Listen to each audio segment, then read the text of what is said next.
श्री गुरुभ्यो नमः।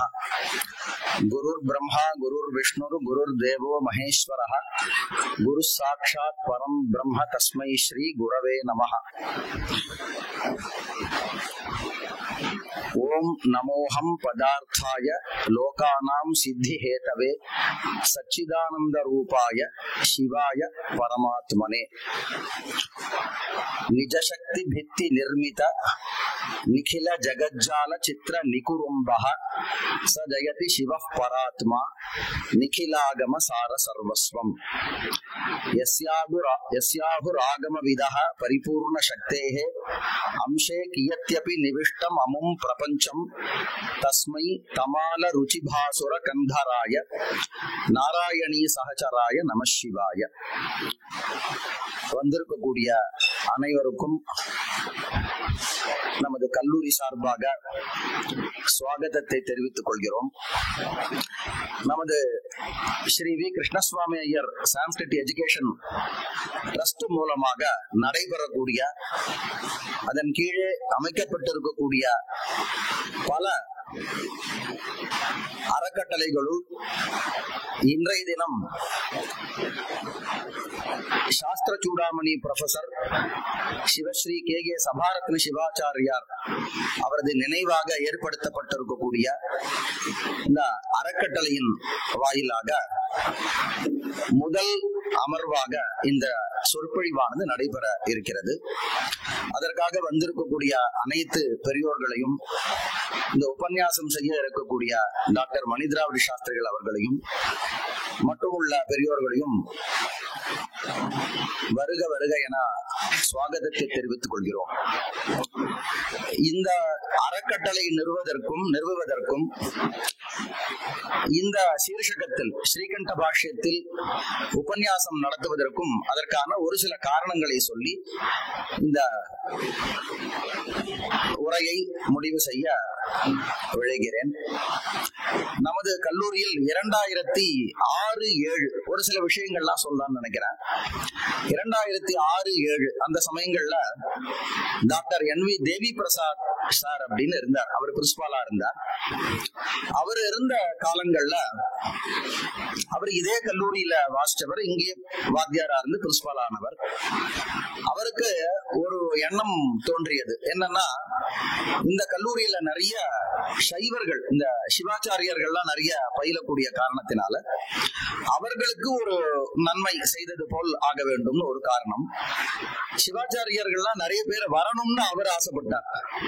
அதற்காக என்ன செய்வது அப்படின்ன பொழுது அவர் சிவாகம சிரோமணி ஆரம்பிக்கலாம்னு ஆசைப்பட்டார். அவர் அதுக்கு முந்தி நிறைய சிரோமணி, ஒரு கிட்டத்தட்ட ஒரு 10 சிரோமணி இருந்தது. ஒரு காலத்துல மெட்ராஸ் யூனிவர்சிட்டியினுடைய அந்த இதுல பார்த்தோம்னா, சிரோமணியினுடைய ஓரியன்டல் டைட்டில் கீழே பார்த்தோம்னா தர்மசாஸ்திரம் இருந்தது, விசிஷ்டாத்வைத்தம், துவைத்தம், இது போல நிறைய இருந்தது.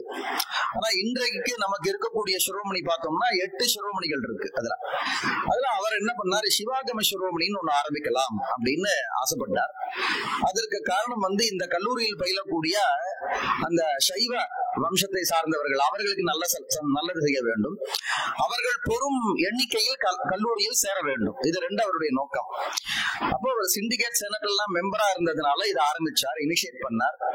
அப்போது போர்ட் ஆஃப் ஸ்டடீஸ்ல எங்களை ஒரு 4-5 பேர்கள், நம்ம இப்ப வருகை தந்திருக்கக்கூடிய எனது ஆச்சாரியார் சிவஸ்ரீ சோமசேகர சிவாச்சாரியார், அவர் அந்த போர்ட் ஆஃப் ஸ்டடீஸ்ல ஒருத்தவரா இருந்தார். சந்திரசேகர சிவாச்சாரியார் திருப்பதியில இருந்தார்.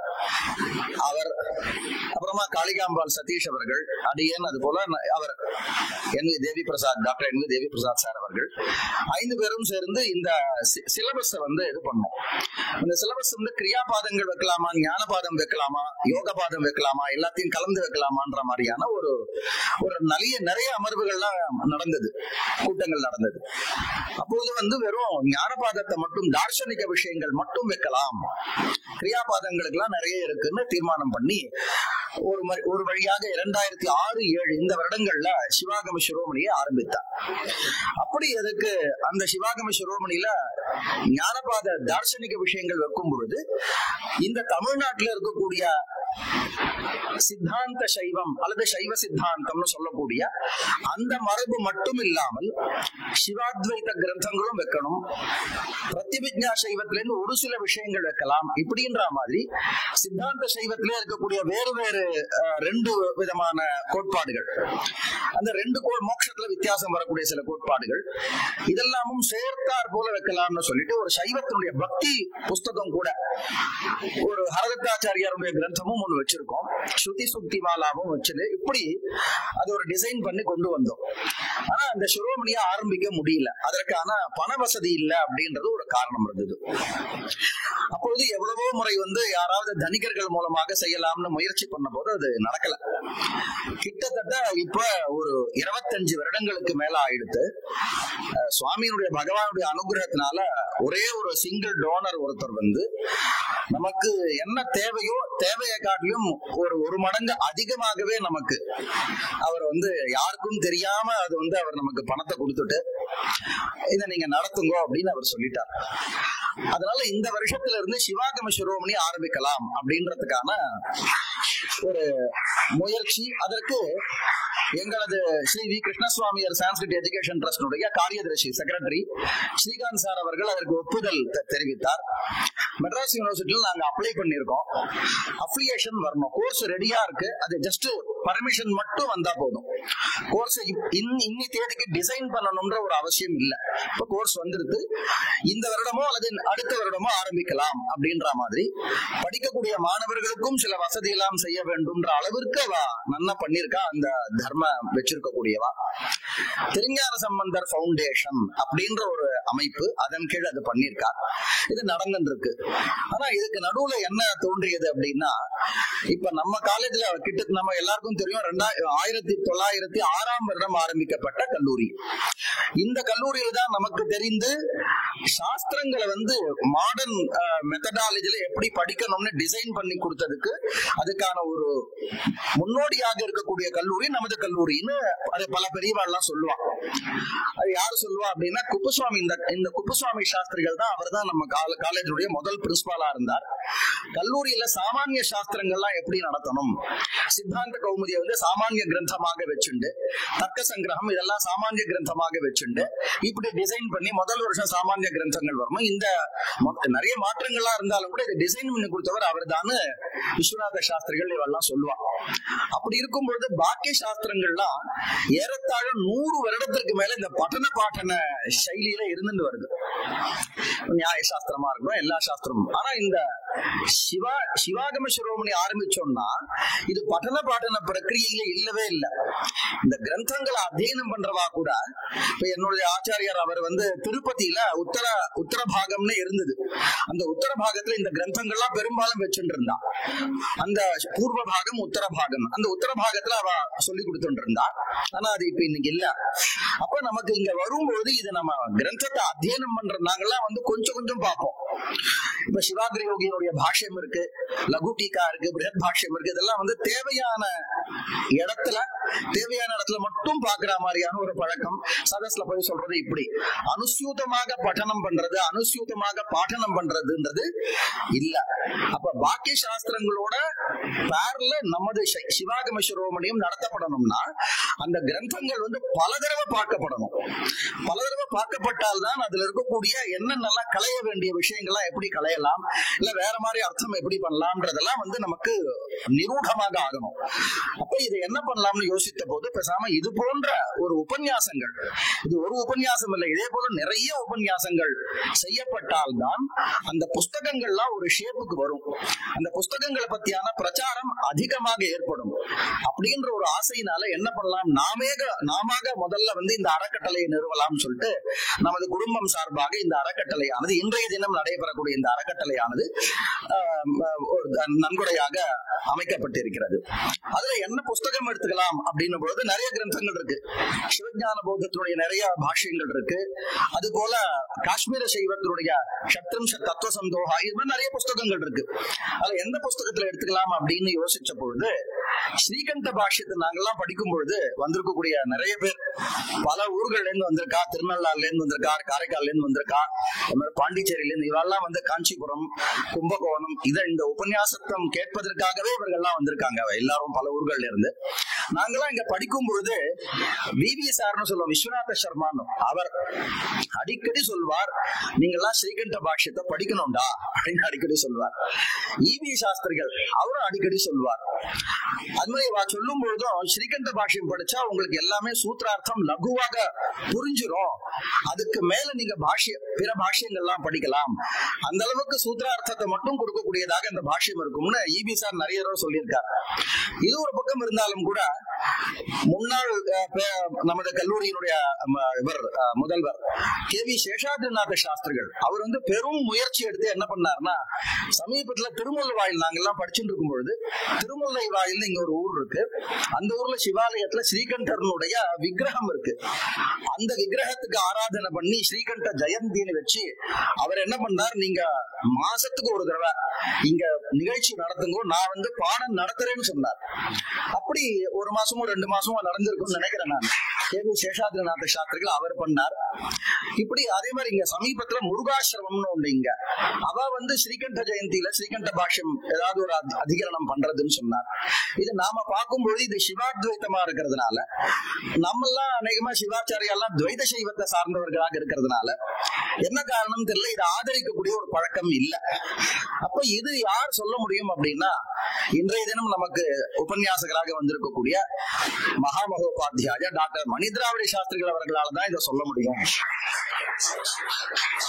அதனால வந்து முதல்ல வந்து அவரை மங்களமாக வச்சுட்டு இந்த காரியத்தை ஆரம்பிக்கலாம் அப்படின்னு தோன்றியது. என்ன காரணம் அப்படின்னா, சகல சாஸ்திர பாரங்கதர் அவர்ன்றது எல்லாருக்கும் தெரிஞ்ச விஷயம். இது மாதிரியான வைதிக சைவம் மட்டும் இல்லாம, வைதிக மதம் மட்டும் இல்லாம அவைதிக மதத்தை சார்ந்தவர்களும் அவர்கிட்ட வந்து சந்தேகம் கேட்பான். பௌத்தர்கள், பௌத்த பரம்பரையை சேர்ந்தவர்கள், ஜைனர்கள், இது போன்ற பிற அவைதிகமான சமயத்தை சார்ந்தவர்களும் அவர்கிட்ட வந்து சந்தேகம் கேட்பா. அப்படி சந்தேகம் கேட்பானா அதுல இருந்து அவர்கிட்ட இருக்கக்கூடிய 2 மகத்துவம் தெரியுது. ஒண்ணு மகத்துவம் என்ன அப்படின்னா, எல்லா விஷயமும் தெரியும் அப்படின்றது ஒண்ணு. நம்ம சகதேவன்ட்ட வந்து எதிரி கூட சகதேவன்ட்ட போய் நாள் குறிச்சுப்பா அப்படின்னா அந்த ஞானமும் நல்லா இருக்கும், பாரபட்சமும் இருக்காதுன்னு. ரெண்டாவது அந்த 2 குவாலிட்டி. அதே மாதிரி அவர் வந்து அத்வைத்தத்துல இன்னைக்கு நம்பர் 1 அப்படின்னு விஸ்வத்திலேயே நம்பர் 1 இருந்தாலும் கூட பிற சாஸ்திர மதங்களை கூட அப்பய தீட்சிதரை எல்லாரும் சொல்லுவா. அது மாதிரி அந்தந்த சாஸ்திர கிரந்தங்களை வர்ணனை பண்ணும் பொழுது அவா கிரந்தப்படியே வர்ணனை பண்ணக்கூடிய ஒரு பெரிய சாமர்த்தியம் அவருக்கு உண்டுன்னு சொல்லுவா. அதே போல ஒரு பிராமணிகராகவும் விஸ்வஸ்தராகவும் இருக்கக்கூடிய காரணத்தினால அவர் இதை சொன்னா நல்லா இருக்கும் அப்படின்னு நாங்க ஒரு 10 நாள் முன்னாடி தான் பிரார்த்தனை பண்ணிட்டோம். அவரும் சரின்னு சொன்னார். இப்ப இன்றைய தினம் வந்து அதாது பிரம்ம ஜிக்ஞாசா அப்படின்னு ஜிக்ஞாசாதிகரணம் முதல் அதிகரணம். ஆசை என்ன அப்படின்னா, இது போன்ற ரீதியில் நிறைய சைவம் சார்ந்த நமக்கு அடுத்த இன்னொரு விஷயம், இந்த புஸ்தகம் எப்படி வந்தது அப்படின்னும் பொழுது 2 விஷயம் சொல்லணும் அப்படின்னு நினைக்கிறேன் நானு. ரொம்ப நாள் முன்னாடி திருப்பதியில வந்து ஒரு செமினார் நடந்தது திருப்பதியில. அப்ப மத்தியானம் உட்கார்ந்து போது பெரிய வித்வான் விஷ்டம்பேட்டை சுவாமிநாத சாஸ்திரிகள்னு சகல சாஸ்திரத்தையும் கட்டிக்காரர். அவர் நான் சைவர்னு ஒண்ணு என்ன பண்ணாரு, நீ வந்து ஸ்ரீகண்ட பாஷ்யம் வாசிச்சிருக்கியார். வாசிக்கல சார், அப்பப்ப பாக்குறதோடு சரி. அப்ப அவர் ஒரு விஷயம் சொன்னார், மகாபெரிவாளை பத்தி நாம தெரிஞ்சுக்கணும்ன்றதுக்காக, எல்லா சித்தாந்தமும் வளரணும்ன்றதுக்காக அவர் எவ்வளவு பாடுபட்டு இருக்காரு அப்படின்றதுக்காக சொல்ல வர.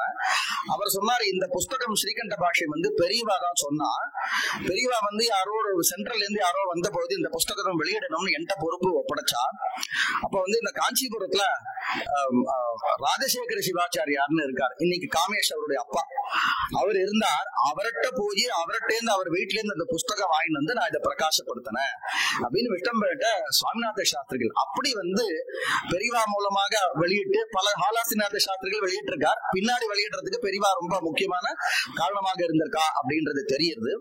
அப்படி ஸ்ரீமட்டம், காஞ்சி மட்டம், நமது கல்லூரியிலும் நாம வந்து எந்த விதமான எல்லா விதமான சம்பிரதாயத்தை சேர்ந்தவர்களும் சௌக்கியமாக வளரக்கூடிய ஒரு இடம்னா நம்ம காலேஜ் தான். பாக்கி எந்த விதமான ஒரு வித்தியாசமும் இல்லாம நல்லா வளரக்கூடிய ஒரு இடம் வந்து நமது கல்லூரி தான். இப்படி இந்த இடத்துல இந்த நிறுவன நிகழ்ச்சியின் வாயிலாக இது போன்ற யாருக்காவது விருப்பம் இருந்ததுன்னா இதே போன்ற நிறைய இந்த அறக்கட்டளை எல்லாம் அமைத்து அந்த அறக்கட்டளையின் வாயிலாக இந்த சிவாகம சிரோமணியில இருக்கக்கூடிய கிரந்தங்கள்லாம் அடிக்கடி உபன்யாசத்துல வந்தது அப்படின்னா பட்டண பாட்டனத்துக்கு ரொம்ப சௌகரியமாக இருக்கும். இந்த விஷயங்கள்லாம் நமக்கு யூடியூப்ல ஏத்த போறோம். அதனால பின்னாடி படிக்கக்கூடிய மாணவர்களுக்கு மிகவும் சௌக்கியம் ஏற்படும் அப்படின்ற ஒரு விசுவாசத்துல நல்ல மகாத்மா ஸ்ரீ வி கிருஷ்ணசுவாமி ஐயர் அவர்களால் அமைக்கப்பட்டிருக்கக்கூடிய ஒரு இடம் இது. நிச்சயமாக கல்பகால பர்யந்தம் இதை அனுவர்த்திக்கும் அப்படின்றதுல எந்த சந்தேகமும் இல்லை. அநேகமாக நிச்சயமாக அடுத்த வருடம் முதற்கொண்டு சிவாகம சிரோமணி ஆரம்பிக்கப்பட்டு அதற்கான பூர்வாங்க ரீதியாக இந்த காரியமானது நடைபெறுகிறது. நிறைய சொல்லணும்ன்ற ஒரு ஆசையினால இந்த நேரத்தை எடுத்துட்டேன். அவர்கிட்ட மேற்கொண்டு இந்த அநேகமா ஒரு எளிய முறையில சொன்னா போதும் நினைக்கிறேன். ரொம்ப பிரௌடமா இல்லாம இந்த சிவாத்வைத்தம் ஸ்ரீகண்ட பாஷ்யம் தொடர்பாக உபன்யாசம் செய்வதற்கு அவர் சௌகரியம் 8 மணி இல்ல 7:45 மணி வரைக்கும் அவர் பண்ணலாம். இனிமேல் இந்த உபன்யாசத்தை செய்து தரும்படி அவர்களை பிரார்த்தனை செய்து கொண்டு அவருக்கும் சுவாகத்தத்தை தெரிவித்துக் கொண்டு பல இடங்களில் வந்திருக்கக்கூடிய பல ஊர்களிலிருந்து வந்திருக்கக்கூடிய சைவர்களுக்கும் முக்கியமாக பத்திரிகை நிறுவனம் வாயிலாக வந்திருக்கக்கூடிய பத்திரிகை தொடர்பானவர்களுக்கும் மற்ற சாமாஜிகர்களுக்கும் மனமார்ந்த சுவாகத்தை தெரிவித்துக் கொண்டு உபன்யாசை ஆரம்பிப்பதற்காக பிரார்த்தனை செய்து கொள்கிறேன். நமஸ்கார் பார்வதி பதயே ஹர ஹர மகாதேவ.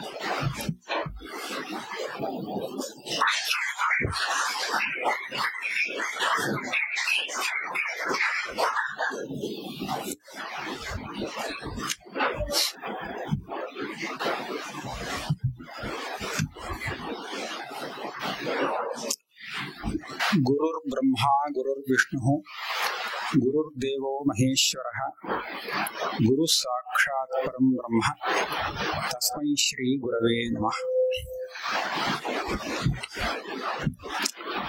நமஸ்தே. எல்லாருக்கும் நமஸ்காரம். இந்த ஸ்ரீகண்ட பாஷ்யம்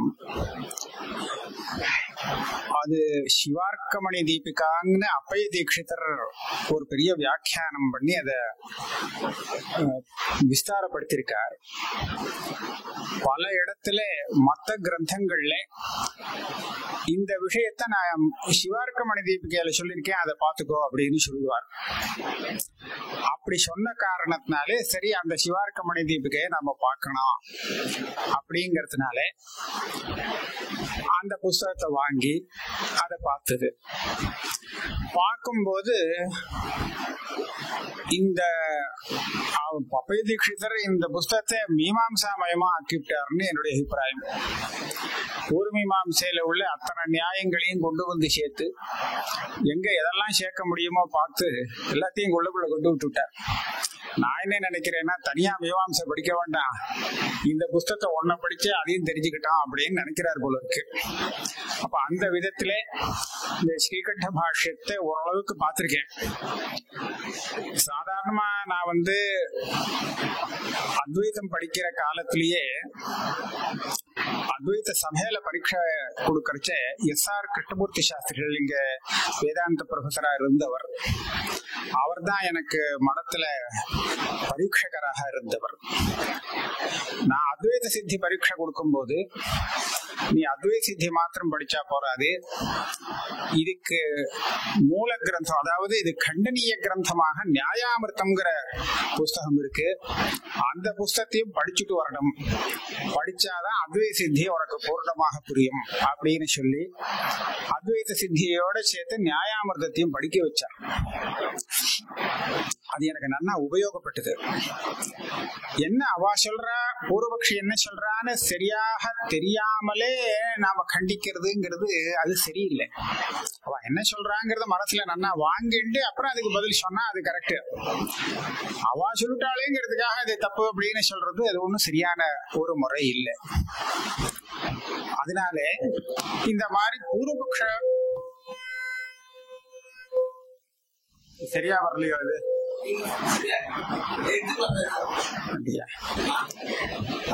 அந்த கிரந்தங்கள் நிறைய பார்க்கணுங்கிற ஒரு ஆசை ஏற்பட்டது. அது மூலமாக நான் இந்த புத்தகங்கள்லாம் அநேகமா நிறைய தடவை பார்த்தேன்.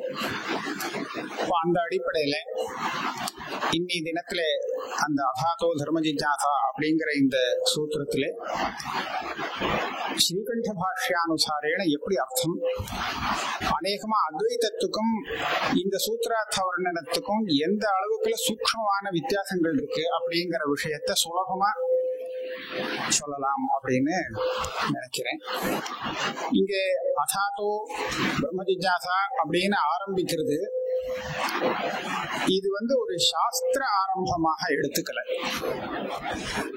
சாஸ்திர ஆரம்பம் அப்படின்னு சொன்னா இது ஒரு தனி சாஸ்திரமாக இருந்தால் அப்ப இந்த சூத்திரத்தை இது சாஸ்திராரம்பம் அப்படின்னு சொல்லலாம்.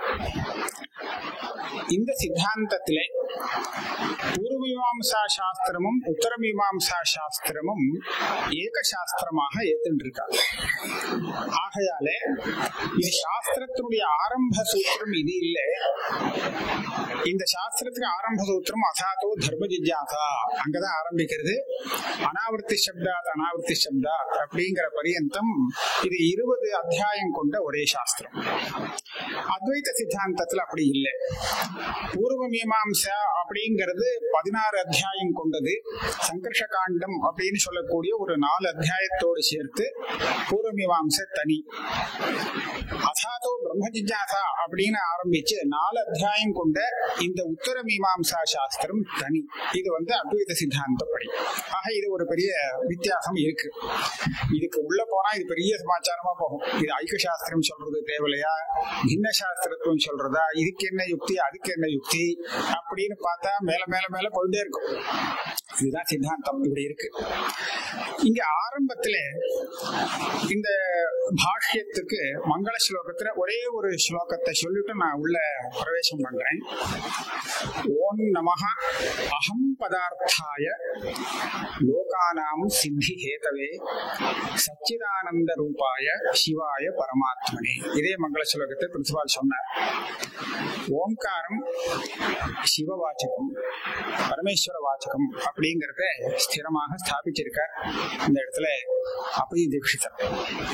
ஓம்காரம்ங்கிறது ஒரு ஈஸ்வரனை சொல்லக்கூடிய சப்தமாக இருந்தால் எந்த ஈஸ்வரனை சொல்லும் அப்படிங்கிறதுக்கு இவர் இன்னும் பல இடத்துல விசாரம் பண்ணி பிரம்மசூத்திரப்படி இது சிவனைத்தான் சொல்ல முடியும்.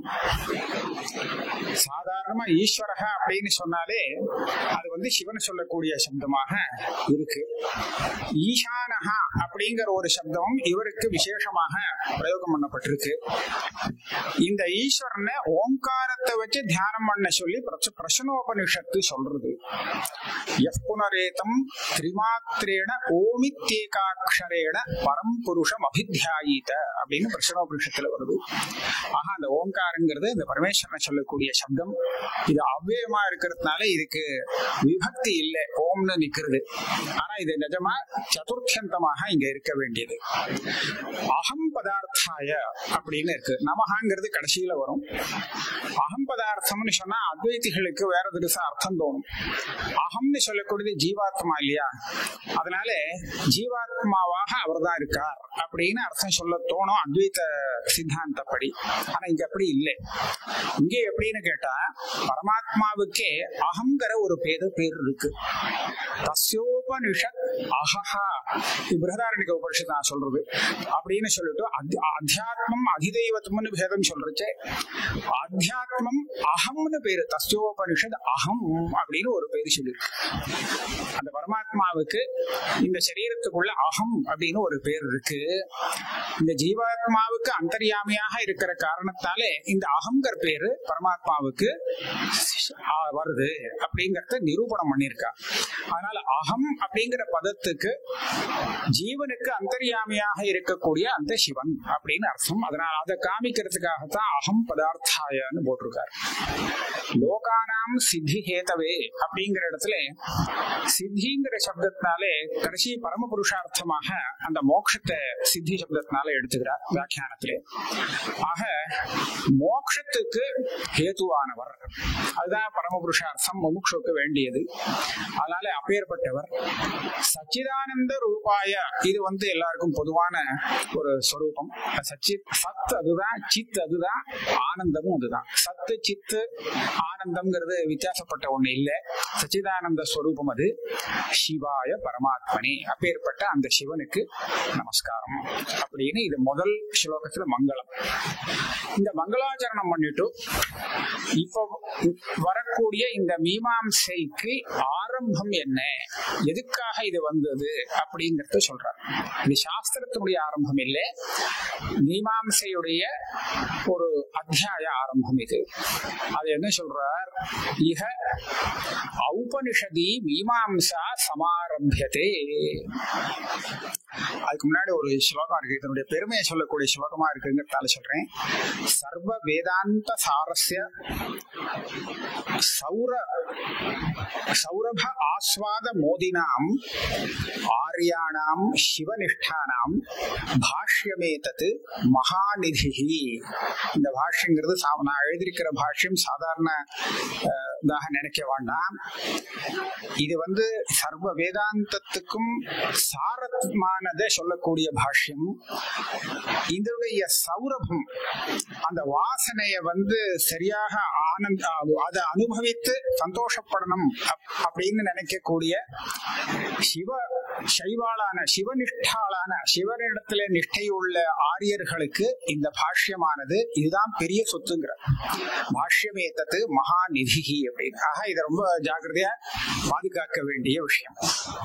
இந்த முதல் சூத்திரத்துல ஜிஜ்ஞாசாதிகரணம் அப்படின்னு சொல்லப்படுறது. இதுல என்ன சொல்றான்னா, உபனிஷதி மீமாம்சா சமாரம்பியதே.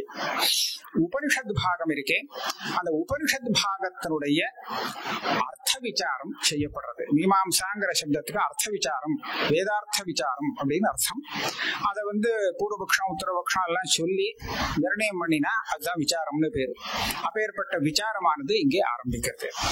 இதுக்கு முன்னாடி உள்ள அத்தியாயங்கள்ல கர்மகாண்ட விசாரம் முடிஞ்சு போச்சு.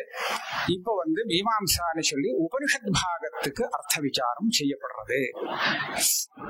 இதுதான் ஆரம்பம்.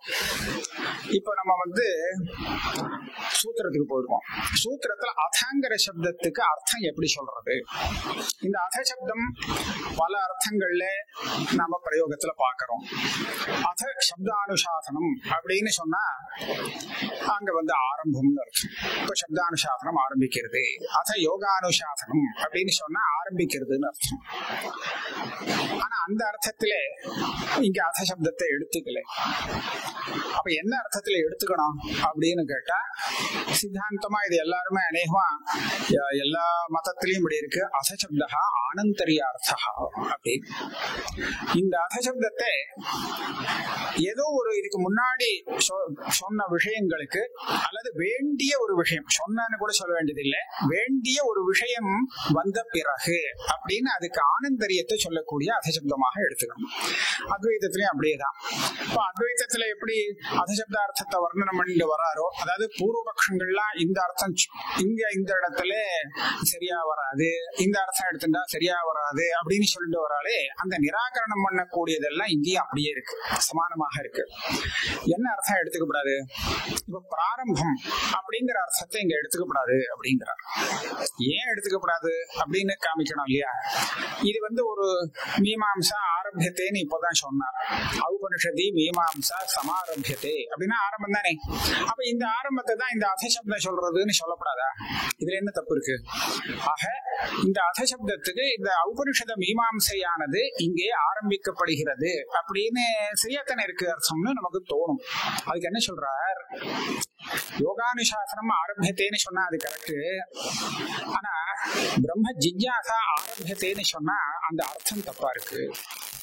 என்ன தப்பா போச்சு அப்படின்னு கேட்டா அவர் சொல்றார், அதிகாரோஹி பிராரம்பா சகலு நகலு பிரம்மஜானேச்சா கர்த்தவியத்வேன பிராரம்ப யோக்யா பவதி. பிரம்ம ஜிஜ்ஞாசா அப்படிங்கிற பதத்துக்கு என்ன அர்த்தம்?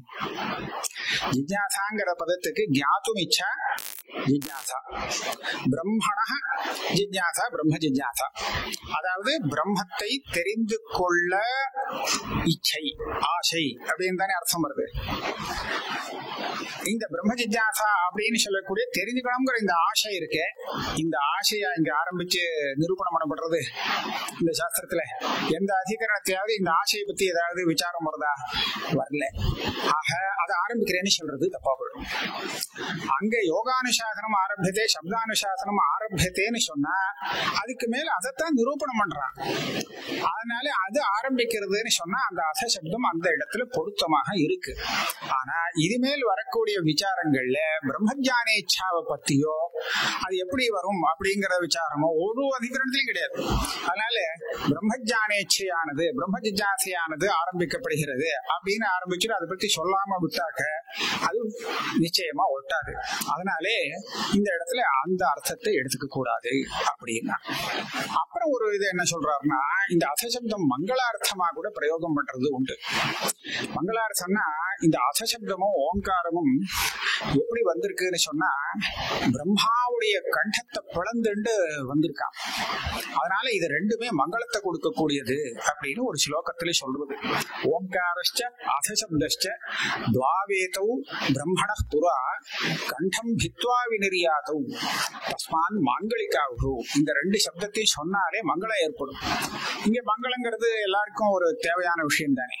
அதனால இந்த அசசப்தம் மங்களத்துக்காக சொல்லியிருக்கார் அப்படின்னு சொல்லலாமே அப்படின்னா அதுக்கு என்ன அர்த்தம் சொல்றாருன்னா, இந்த மங்கள சப்தத்துக்கு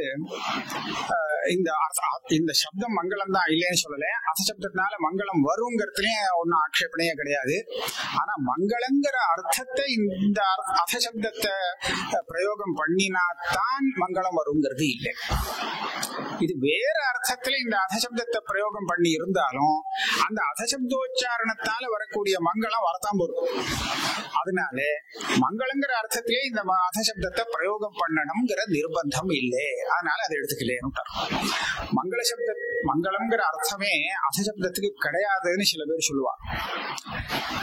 மங்களம்ங்கிறது அசசப்த ஸ்வரூபமே, அந்த ஸ்வரூபமே மங்களமே தவிர அசசப்தத்துக்கு மங்களம் அப்படின்னு ஒரு அர்த்தம் இல்லை அப்படின்னு சொல்லக்கூடிய ஒரு பிராச்சீனமான வாதம் இருக்கு. இந்த வாசஸ்பதி மிஸ்ரர் எல்லாம் எடுத்துட்டோம்னா அவர் அசசப்தத்தை மங்களம்ங்கிற அர்த்தத்துல அந்த அசசப்தம் இருக்குங்கிறத ஒத்துக்க மாட்டாங்க. அமர கோஷத்துல வருது, மங்களான் அந்தராரம்ப பிரச்சன கார்ஸ்னேஷ்வதோ அத அப்படின்னு வருது. இந்த ரெண்டு சப்தமும் மங்களங்கிற அர்த்தத்திலும் இருக்கு. மங்களா அனந்தரா ஆரம்பா இப்படி பல அர்த்தங்கள்ல வருதுன்னு சொல்லியிருக்கு. ஆனா அவெல்லாம் என்ன சொல்றான்னா, இந்த கோஷக்காரர் வெறும் பிரயோகத்தை வச்சுன்னு சொல்றார், நியாயத்தை வச்சுன்னு சொல்லலே. அதனால மங்களங்கிறது அந்த அசசப்தத்துக்கு வாச்சியார்த்தம் இல்லை அப்படின்னு அவளுடைய அபிப்பிராயம். வேற சில பேர் என்ன சொல்றாருன்னு கேட்டா, மங்களங்கிறது அசசப்தத்துக்கு வாச்சியார்த்தமாக கூட இருக்கலாம். அது வேண்டான்னு அவ்வளவு கடுமையா அந்த விரோதம் பண்ண வேண்டிய அவசியம் கிடையாது. அசசப்தம் மங்களம் இல்லைன்னு சொல்ல வரல, அதுக்கு அர்த்தமும் மங்களம்னு ஒரு அர்த்தம் இருக்கலாம். அந்த அர்த்தத்திலே இந்த அசசப்தத்துக்கு பிரயோகம் கூட நம்ம காண்பிச்சுட முடியும். அசசப்தத்துக்கு எப்படின்னு கேட்டா, இந்த நைஷதத்துல ஒரு ஸ்லோகம் வருது. அந்த ஸ்லோகத்திலே யதா குலாச்சாரம் அதாவ நீந்திரஜாம் புரந்தி வர்கா ஸ்னபயாம் பபூவதாம் அப்படின்னு ஸ்ரீஹர்ஷர் பிரயோகம் பண்றார். இந்த ஸ்லோகத்தினுடைய பூர்வார்த்தத்துல ஒரு அசசப்தம் இருக்கு. உதஸ்ய கும்பீ ரத சாரு அப்படின்னு பெருசா ஒரு இது வருது ஸ்லோகம். அதுல ஒரு அசசப்தம் இருக்கு. அந்த முதல் அசசப்தம் அதுக்கப்புறம் அப்படிங்கிற ஆனந்தரியார்த்தத்துல இருக்கு. இந்த ரெண்டாவது அசசப்தம் இருக்கே, ரெண்டாவது உத்தரார்த்தத்துல வரக்கூடிய அசசப்தம், இது மங்களம்ங்கிற அர்த்தத்துல இருக்கு. அங்க ஸ்னபயாமாசங்கிற இடத்துல ஸ்னபயாம் பபூவுங்கிற இடத்துல அதஸ்னபயாம் பபூவு அப்படின்னு அன்வயமா மங்களஸ்தானம் காரயாமாசன்னு அர்த்தம் பண்ணியிருக்க.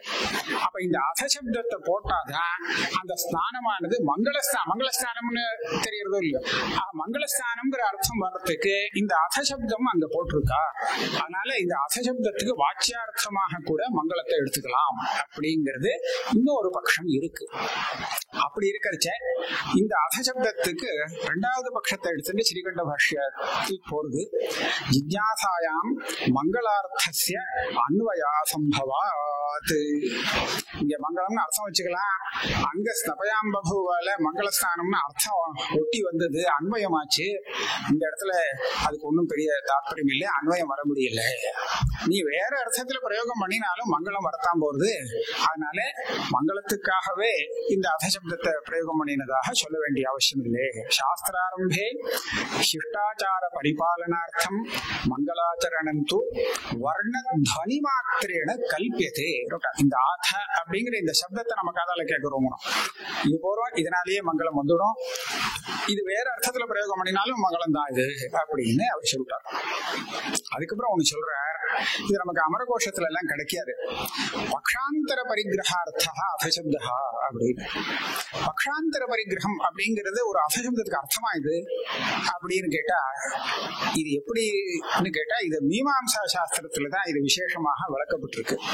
குமாரில பட்டர் பூர்வ பிரகிருதாபேஷ, இது ஆச்சாரியாலும் அந்த சாங்கர பாஷ்யத்திலையும் எடுத்துக்கிறார். ஆனா அதனுடைய தாற்பயம் என்ன, அசசப்தத்துக்கு இப்படி ஒரு பிரயோகம் இருக்கு, அமரகோஷத்துல எடுத்துக்காத ஒரு விஷயம் அப்படிங்கிறது நமக்கு தெரியும். ஒரு சாதாரணமா இப்படி ஒரு இதை பார்ப்போம். ஒரு சாஸ்திர கிரந்தம் விசாரம் போயிட்டு இருக்கு, அங்க ஒரு 2 விகல்பம் பண்ணிவிட்டா, சப்தா நித்யோவா அனித்யோவா அப்படின்னு ஒரு விசாரம் ஆரம்பிக்கிறதுன்னு வச்சுப்போம். அப்படி ஆரம்பிச்சா முதல்ல பூர்வபக்ஷி நித்தியமா இருந்தா என்ன, அனித்தியமா இருந்தா என்ன, அப்படி அது எல்லாத்தையுமே சாதக பாதகங்கள் எல்லாம் ஓரளவுக்கு எல்லாத்தையும் சொல்லி முடிச்சு ஏதோ ஒரு பட்சத்துக்கு வந்து நிறுத்தணும் இல்லையா. அப்போ சப்தா எதி நித்யஸ்யாத் அப்படின்னு ஆரம்பிச்சு, நித்தியமாக இருக்குமே ஆனால், அப்படியானால் இந்த அத சஹா உச்சாரேதி ககாரஹா உற்பன்னஹா உத்வஸ்தஹா அப்படின்லாம் லோகத்துல பிரயோகம் இருக்கு, அதெல்லாம் வராத போயிடும். ஒரு தடவை உச்சாரணம் பண்ணிட்டு அது பாட்டு காதுல கேட்டுட்டே இருக்கலாம். இப்படி எல்லாம் வரிசையா எல்லாம் சொல்லி ஒரு பெரிய லிஸ்ட் கொடுத்தாச்சு. அது நித்தியமாக இருந்தால் இது இவ்வளவு தோஷங்கள் வரும் அப்படின்னு கொடுத்துட்டு அத அனித்யா அப்படின்னு வரும். இந்த அத அனித்யனா என்ன, இங்க சப்தகாங்கிற பதமே போடல, அத அனித்யா இவ்வளவுதானே, இவ்வளவுதான் ஒரு அனுபவம். சாஸ்திர செயலியில நீங்க புஸ்தகத்தை பார்த்தீங்கன்னா நித்யோவா அனித்யோவான்னு போட்டிருக்காரு. அந்த ஒரு நித்யா அநாத்யா அப்படின்னு சொல்லிட்டு வரிசா சொல்லிட்டு வருவார். எதி நித்யா தரி ஏதே தோஷாக அப்படின்னு வரிசா சொல்லிட்டு அப்புறம் ரெண்டாவது பட்சத்துக்கு வரைச்சே அத அனித்யா அப்படின்னு மாத்தன்னு சொல்லுவார். இது என்னது அத அனித்யா, இந்த அத சப்தத்துக்கு என்ன அர்த்தம் அப்படின்னு கேட்டா, அதுக்கப்புறம் ஒண்ணும் இல்லை. இந்த முன்னாடி ஒரு பட்சத்தை சொல்லியாச்சு, அதுக்கப்புறம் பிறகு இதை சொல்றேன். அதுக்கும் இதுக்கு என்ன ஆனா தெரியும், இதை முன்னாடி சொன்னாலும் பரவாயில்ல, இதையும் முன்னாடி சொல்லிக்கலாம். சில சமயம் நாத்தியகான்னு சொல்லிட்டு அப்புறம் நாத்தியகான்னு வரும். ஆத்தியகான்னு சொன்னா அதைத்தான் முன்னாடி சொல்லணுங்கிறது அவசியம் இல்லை. அது சில சமயம் சூச்சிக்கட்டாக நியாயம்னு சொல்லுவா. ஒருத்த ஒரு ஊசி பண்ணறதுக்காக அந்த இரும்பு காரங்கிட்ட வந்திருக்கான், ஒரு ஊசி பண்ணி கொடுக்கணும். அது ரொம்ப சின்ன காரியம்.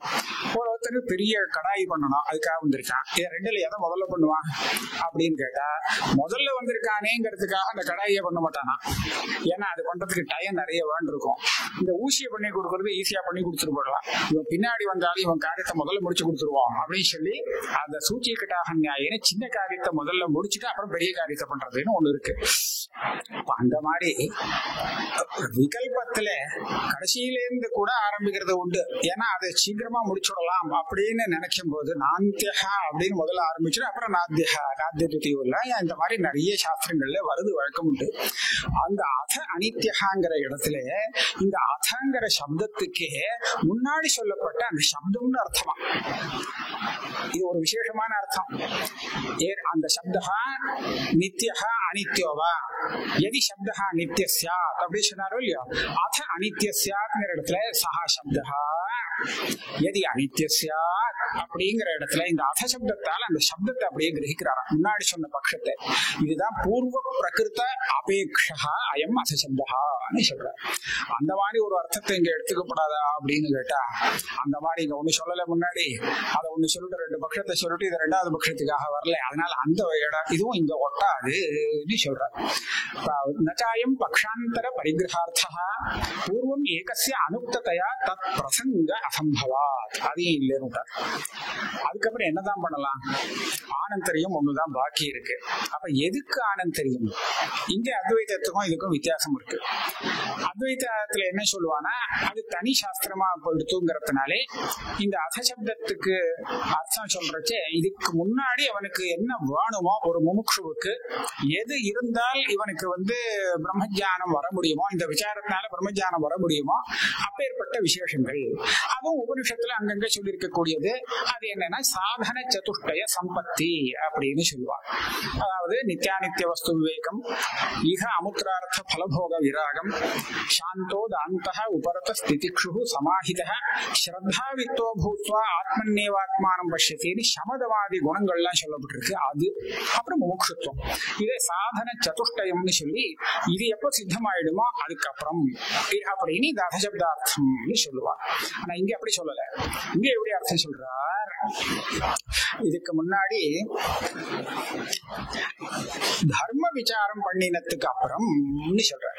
ஏன்னா அசாதோ தர்ம ஜிஜ்ஞாசாலேந்து ஆரம்பிச்சு இது ஒரே சாஸ்திரமாக நாங்க ஒத்துண்ட காரணத்தினாலே இந்த அதசப்தத்துக்கு அர்த்தம் சொல்லும் போது எப்படி சொல்லணும்னா, கிம் தர்ஹி கிமனந்தரம் அஸ்ய ஆரம்பா அப்படின்னு கேள்வி கேட்டு தர்ம விசாரானந்தரம் ஒரு மீமாம்சை படிச்சு அது மூலமாக அந்த கர்மகாண்ட வாக்கியார்த்தங்கள்லாம் பண்ணி தர்மத்தை நன்றாக தெரிந்து கொண்டு அதுக்கப்புறம் இந்த மீமாம்சா சாஸ்திரத்துக்கு வர வேண்டியது.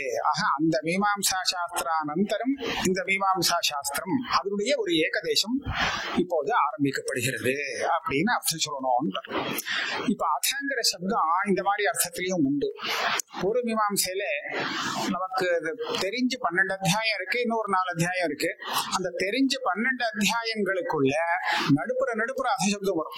ஆரம்பிக்கிறச்சு அசாத சேஷ லட்சணம் அசாதா கிருத்வர்த்த புருஷார்த்தயோர் ஜிஜ்ஞாசா அப்படின்னு சொன்னா அந்த ஆரம்பம் அந்த அத்தியாயத்துக்கு மாத்திரம்தான் இது ஆரம்பம். அந்த சாஸ்திரமே புதுசா ஆரம்பிக்கிறதுன்னு அங்க அர்த்தம் இல்லை. இதுவரை இதுக்கு தேவையான அம்சம் சொல்லியாச்சு, இனிமேல் சொல்ல வேண்டியது இப்ப சொல்ல போறேன் அப்படின்னு ஆரம்பிக்கிறார். அப்படிதான் வச்சுக்கணும். அந்த மாதிரிதான் இந்த அதசப்தத்தையும் எடுத்துக்கணும். அதனால இதுவரை தர்ம விசாரம் முடிஞ்சு போச்சு. இப்ப நாம உபனிஷத்து விசாரம் பிரம்ம விசாரம் ஆரம்பிக்கிறோம் அப்படின்னு வச்சுக்கணுமே தவிர புது சாஸ்திரம் இல்லை, அவாந்தரமான ஒரு ஆரம்பம் அப்படிங்கறத சொல்றார்.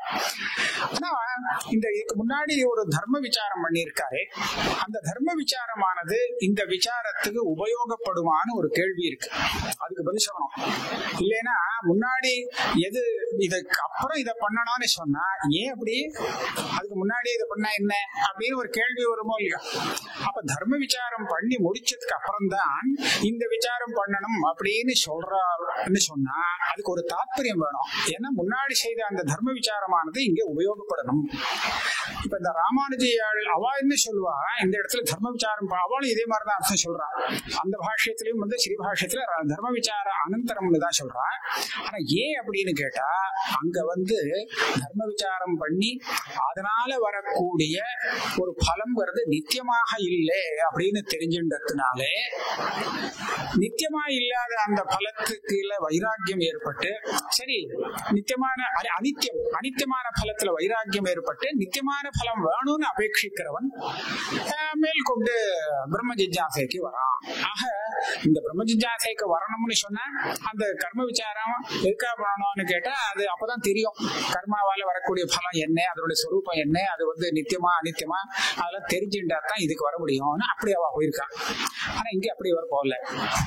இதுல என்ன வித்தியாசம் அப்படின்னு கேட்டா 2-3 தினசம் அதுக்கு 2 தினசம் அதுக்கு பதில் இது பிரயோஜனம் சொல்லியிருக்காரு. தர்ம விசாரம் எந்த விதமா உபயோகப்படுறது அப்படின்னு சொல்லியிருக்காரு. அது எப்படின்னா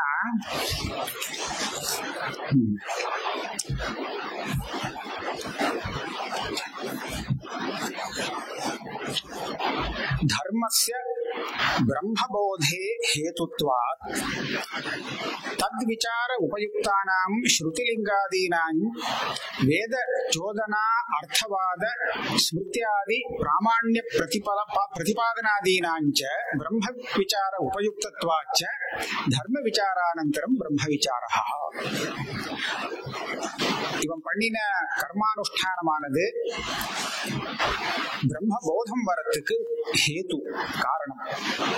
தமேதம் வேதானுவச்சனேன பிராமணா விவதிஷந்தி யஜ்ஞேன தானேன தபசான ஆசகேன அப்படிங்கிற இந்த வாக்கியப்படி இவன் பண்ணக்கூடிய எல்லா முமுட்சு பண்ணக்கூடிய தர்மானுஷ்டானம் அத்தனையுமே இவனுக்கு பிரம்மபோதம் வரத்துக்கு ஒரு ஹேத்துவாக ஆகிறதுன்னு திருத்திய போட்டத்தாலே தெரியுது. வேதானுவச்சனேன யஜ்ஞேன தானேன தபசா எல்லாம் திருத்தியால இது தெரியுது.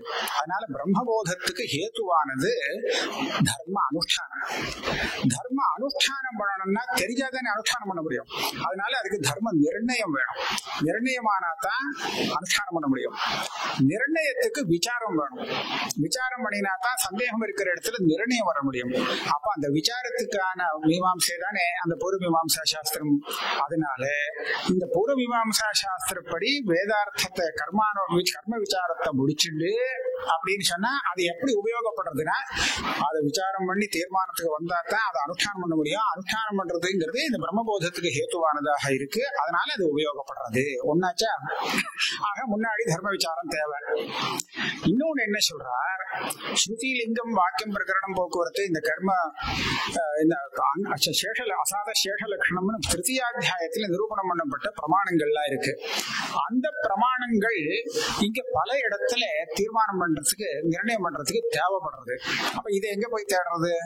அங்க உள்ளது அங்க இருந்தா வாங்கிக்கணும். அப்ப அங்க என்ன சொல்லிருக்கோ அதை படிச்சிருந்தா தானே அது தெரியும். அதனால தர்ம விசாரம் விசார சாஸ்திரத்தை படிக்க வேண்டிய அவசியம் இருக்கு. ஸ்ருதிலிங்காதீனாஞ்ச சரியா இல்லையோ அப்படியா? வேத சோதனா அர்த்தவாத ஸ்மிருத்யாதி பிராமாண்ய பிரதிபாதனாதீனாஞ்ச ஸ்ருதிலிங்காதிகள்லாம் இங்க தேவைப்படுறது. ஆகாசஸ்தல்லிங்காத் அப்படின்னு சொன்னா அந்த லிங்கம்னா என்னங்கிறது தெரியணுமோ இல்லையோ, அதுக்கு தேவைப்படுறது. அது மாத்திரம் இல்லை, வேதத்துடைய பிராமாண்யம், விதி பிராமாண்யம், ஸ்மிருத்யாதிகளுடைய பிராமாண்யம், இந்த பிராமாண்யங்கள்லாம் ஏற்கனவே அந்த பூர்வ மீமாம்சையில சொன்னது இங்க தேவைப்படுறது. அதெல்லாம் இங்க திருப்பி பண்ண போறது இல்லை.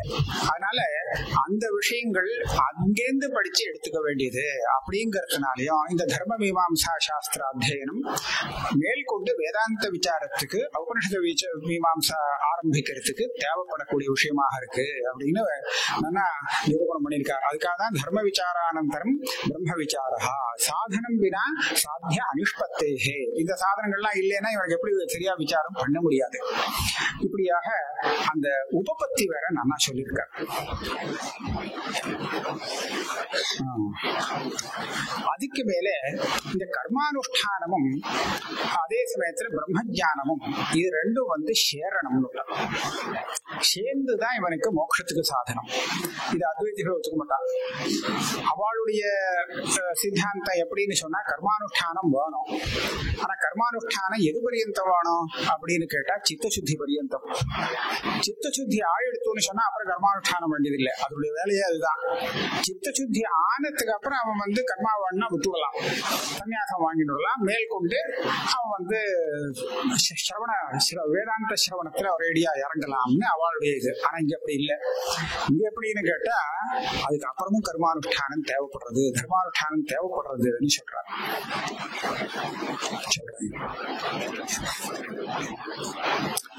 இந்த புஸ்தகத்துல அந்த அப்பை தீட்சிதரோட வியாக்கியானம் ரொம்ப பெருசா இருந்ததால பல பக்கங்களை திருப்ப வேண்டியிருக்கு.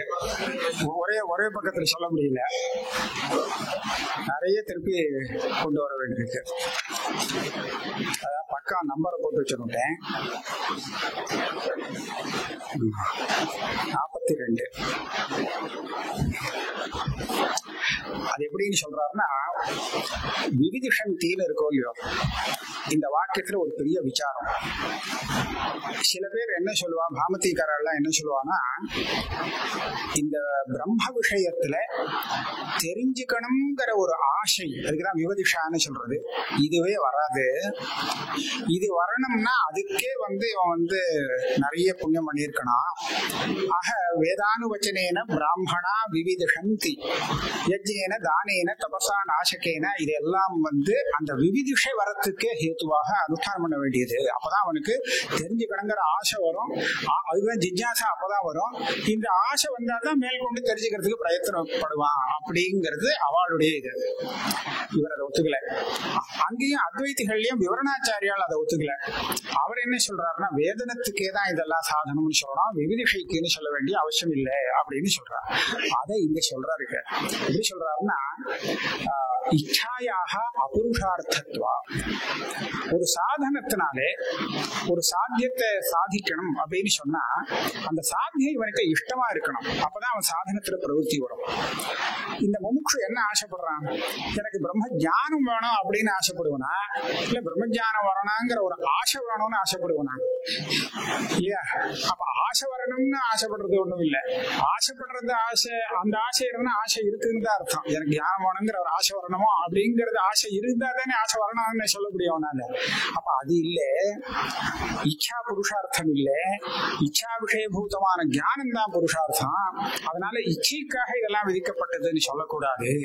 அப்ப பிரம்மபோதத்துக்கு சாதனமாக இந்த கர்மானுஷ்டானத்தை இங்கே சொல்றது. அப்ப என்னாச்சு, பிரம்மபோதத்துக்கு சாதனமான இந்த கர்மானுஷ்டானமானது பிரம்மபோதத்தை உண்டு பண்ணியாச்சுன்னா அதுக்கப்புறம் வேலை முடிஞ்சதுன்னு நிறுத்தலாமோ இல்லையோ அப்படின்னு கேட்டா இல்ல. வித்யாஞ்சா வித்யாஞ்ச யஸ்தத்வேத உபயம் சஹ அவித்யா மிருத்யும் தீர்த்வா வித்யா அமிர்தமஸ்னுதே. இப்படி பல வாக்கியங்கள்ல அந்த வாக்கியத்துல வித்யா அவித்யாங்கிறதுக்கு, வித்யானா தத்துவஞானம், அவித்யா அப்படின்னு சொன்னா கர்மானுஷ்டானம். வித்யால போகக்கூடியது அவித்யான்னு இல்ல, அஜ்ஞானம்ங்கிற அர்த்தம் கிடையாதுங்க. வேதத்துல பிரதிபாதனம் பண்ணப்பட்ட வித்யை காட்டிலும் தனியா தத்துவஞானம் ஒரு பாதி அப்படின்னு சொன்னா இன்னொரு பாகம் இருக்கு, அதுதான் அங்க அவித்யான்னு வியாக்கியானம் பண்ணிருக்கா. ஆக அந்த கர்மானுஷ்டானமும் இந்த தத்துவஞானமும் ரெண்டு சேரணும். இது ரெண்டு சேர்ந்து இருந்தா தான் மேற்கொண்டு அமிர்தம் அஸ்னுதே அப்படின்னு மேல வருது. அவித்யா மிருத்யும் தீர்த்வா. இந்த கர்மானுஷ்டானம் பண்றதுனாலே மிருத்யுனா மரணம் போயிடும் அப்படின்னு அர்த்தம் இல்லை. இங்க மிருத்யுன்னு சொல்லப்படுறது அதர்மம். இல்லைன்னா இவனுக்கு ஏதாவது அதர்மத்துல பிரவருத்தி வரும், தப்பான வேலையில மனசு போயிட்டு இருக்கும் இல்லையா, அதைதான் மிருத்யுன்னு சொல்லியிருக்கு. பிரமாதம் வை மிருத்யுமகம் பிரவீமி, இந்த மாதிரி தப்பான வழியில போறதுக்கு மிருத்யுனே பெயர் கொடுத்திருக்க. அந்த மிருத்யுலேருந்து விலகிறதுக்கு இந்த தர்மானுஷ்டானம் நமக்கு உதவுறது. ஆக தர்மானுஷ்டானத்தினாலே மிருத்யுவை தாண்டிடலாம், மிருத்யு வராம தடுக்கலாம். இல்லை தர்மானுஷ்டானமும் இல்லாம இருந்ததுன்னா அது தானா நம்மளை பிடிச்சுக்கும். ஆக அதுல இருந்து விலகி இருக்கிறதுக்கு தர்மானுஷ்டானம், அது அவித்யை மிருத்யும் தீர்த்வா. அப்புறம் தத்துவஞானத்தினாலே அமிர்தமஸ்னுதேன்னு சொன்னா அது மோட்சத்துக்கு சாதனம் அப்படின்னு சொல்றது. ஆக இது ஒரு வித்தியாசம். தர்மானுஷ்டானமும் தத்துவஞானமும் சேர்ந்து வரணும், சேர்ந்து இருந்தா அது மோட்சத்துக்கு காரணம் ஆகும். இது ஒண்ணு. இப்ப ரெண்டும் வேணும்னு சொன்னா முதல்ல கர்ம விசாரம் பண்ணிட்டு அப்புறம் வேதாந்த விசாரம்னு வச்சுப்பானே. முதல்ல வேதாந்த விசாரம் பண்ணிட்டு அப்புறம் கர்ம விசாரம் கூட பண்ணிக்கலாமே. இந்த கிரமத்தை ஏன் மாத்தி வைக்க கூடாது? 1, 2 அப்படின்னு இருக்கு. 2, 1ன்னு பண்ணினா என்ன, 2 சேரணும் அவ்வளவுதானே. அதுல முதல்ல எது வந்தா என்ன, இதுக்கு கிரம நியமம் உண்டா அப்படின்னு நமக்கு ஒரு சந்தேகம் வரும். இந்த கிரம நியமம் உண்டு அப்படின்னு சாதிக்கிறார். அதுக்கு காரணம் சொல்றார். 42ல இருந்து 45வது பக்கம் வரை இந்த விஷயம் போறது. நானும் கர்ம பிரம்ம விசாரையோகோ கிரம நியம கதம் உபபத்தியதே. ஒரு பெரிய பிரச்சனை. சூத்திரக்காரர் சொல்றார், அந்த தர்ம விசாரத்தை முடிச்சுட்டு அப்புறம் தான் இந்த பிரம்ம விசாரத்தை பண்ணணும் அப்படின்னா. ஏன் அப்படி? எதுக்காக? தர்மானுஷ்டானம் பண்றதுக்கு தர்ம விசாரம் வேணும். முதல்ல இதை முடிச்சுட்டு, இது 4 அத்தியாயம் தான், சின்னதா இருக்கு, இதை முதல்ல பண்ணி முடிச்சுட்டு அதுக்கப்புறம் கர்மா விசாரங்கள்லாம் பண்ணி முடிச்சுட்டு அனுஷ்டானம் பண்ணிக்கலாமே. சேர்த்துக்கிறது ரெண்டையும் சேர்க்கணுங்கிறது அவ்வளவுதானே தாற்பயம். இப்ப இதையும் படிக்கணும் அதையும் படிக்கணும். முதல்ல இதை படிச்சுட்டு அப்புறம் அதை படிச்சா என்ன, அதை படிச்சுட்டு தான் இதை படிக்கணுங்கிறதுக்கு ஏதாவது நியமம் எப்படி, அதுக்கு என்ன பிரமாணம்னு கேட்கிறாரு. சொன்னா கர்த்தைத்யா இது சே நடுப்புறவர்த்தம். கர்த்தா ஒண்ணு, ரெண்டு சாஸ்திரத்திலும் கர்த்தா ஒண்ணு சொல்லல. தர்ம விசார சாஸ்திரமும் கர்ம விசார சாஸ்திரம் ஒரே ஆசாமி பண்ணிருக்கான்னு இங்க அர்த்தம் இல்லை. ஒரே ஆளுக்கு உபதேசம் பண்ணக்கூடியதாக இருக்கு. தர்ம விசார சாஸ்திரம் யாருக்காக ஏற்பட்டதோ அந்த அதிகாரிக்கே இந்த பிரம்ம விசார சாஸ்திரம் அவனை தான் பண்ண சொல்லியிருக்க. அதனால அவன் அதை முன்னாடி பண்ணிட்டு இதை பண்ணணுமே. மீமாம்சையில என்ன வரும்னா, பல காரியங்கள் ஒரே கர்த்தா செய்யணுமானால் ஒரே சமயத்துல பண்ண முடியாதுங்கிற காரணத்தினாலே அதுக்கு ஒரு கிரமத்தை அவன் அபேட்சிப்பான். அப்பதான் அந்த 5வது அத்தியாயம் இது முன்னாடி இதுக்கு பின்னாடி கிரமத்தை நிர்ணயம் பண்ணி கொடுக்கும். அந்த பூர்வமாம்சையில கிரமாத்தியாயம்ங்கிறது இருக்கு. ஆக கர்த்தா ஒருத்தனா இருந்தா ஒரே சமயத்துல பண்ண முடியாத எல்லாத்தையும் கிரமமா தான் பண்ணி ஆகணும். எந்த கிரமத்துல வச்சுக்கிறதுன்னா அதுக்கு ஒரு நியமம், அதுக்கு உண்டான பிரமாணங்கள்லாம் சொல்லி நியமம் பண்றது. இப்ப இங்கேயும் ஒரே கர்த்தாவா இருக்கிறதுனால அதிகாரி தானே அனுஷ்டிக்க வேண்டியவன். அதனால முன்னாடி அது பின்னாடி இதுன்னு ஒரு நியமம் பண்ணிக்கலாமேன்னு ஒரு சங்கை. அதுக்கு சொல்ற அதை வச்சு பண்ண முடியாதுப்பா, இது வேற காரணம் சொல்லணும். ஏன்னா ஒரு மீமாம்சையில சொல்லிருக்கு இல்லைன்னு சொல்லல, ஆனா அங்க விஷயமே வேற. கர்த்தைக்கியம் இஹ ஆகார தர்ஷபூர்ணமாசவத் அங்காங்கித்வேனவா பஞ்சப்பிரயாயவத் ஏகாங்கி பிரயுக்த அநேகாங்கத்வேனவா போதோகனாதிவத் அதிகாராந்தர பிரயுக்தி உபஜீவித்வேனவா ஷட்யாகவத் பலைக்கியனவா 4 விகல்பம் பண்ணி பெரிய மீமாம்சா சமுத்திரத்துல போட்டுட்டார். அவர் என்ன சொல்றார், ஒண்ணும் இல்லை. இப்போ ஆகாரம் தர்ஷபூர்ணமாசம், தர்ஷபூர்ணமாசங்கிறது பிரதான யாகங்கள், ஆகாரங்கிறது அதுக்கு அங்கமான யாகம், 2 யாகம். இந்த ஆகாரத்துக்கும் தர்ஷபூர்ணமாசத்திலையும் ஒரு கிரமம் இருக்கு. முதல்ல ஆகாரம், 2 ஆகாரம், அப்புறம் ஆஜ்ய பாகம், அதுக்கப்புறம் பிரயாஜம், அதுக்கப்புறம் தான் இந்த பிரதான யாகங்கள் அப்படின்னு ஒரு கிரமம் இருக்கு. அங்காங்கி பாவம் இருக்குன்னா அது எல்லாம் ஒரே பிரயோகத்துக்குள்ள வரும். ஒரே பிரயோகத்துல வரைச்சு இதுக்கப்புறம் இதுக்கப்புறம் இதுன்னு கிரமம் அங்க வேணும். அப்படியா? அல்லது 5 பிரயாஜங்களை அனுஷ்டானம் பண்ணான்னு சொல்லிருக்கு. அது எந்த பிரயாஜத்தை முதல்ல பண்றதுன்னு சொன்னா அதுக்கு ஒண்ணும் சொல்லல. ஆனா விதிவாக்கிய கிரமம் இருக்கு. அது சந்தோ ஏத்தி, அப்புறம் தான் தனுன பாத்தம் ஏத்தி, அப்புறம் தான் இடோ ஏத்தி, அப்புறம் தான் வருகிரி ஏத்தி, அப்புறம் தான் சுவாகாரம் ஏத்தின்னு வருது. ஆக இந்த 5 விதிவாக்கியங்களுடைய கிரமத்தை பாடக்கிரமம்னு சொல்லுவோம். இந்த பாடக்கிரமத்தை வச்சுட்டு அந்த கிரமத்துல அனுஷ்டானம் பண்ணணும் அப்படின்னு சொல்லலாமா?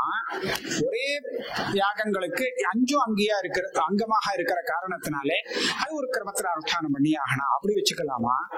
சிலதுல என்னன்னா, அந்த வஸ்து அந்த விஷயமானது இந்த யாகத்தோடு அங்காங்கி பாவமாக சம்பந்தப்படாது, ஆனா அங்கதான் பண்ண முடியா வரும்.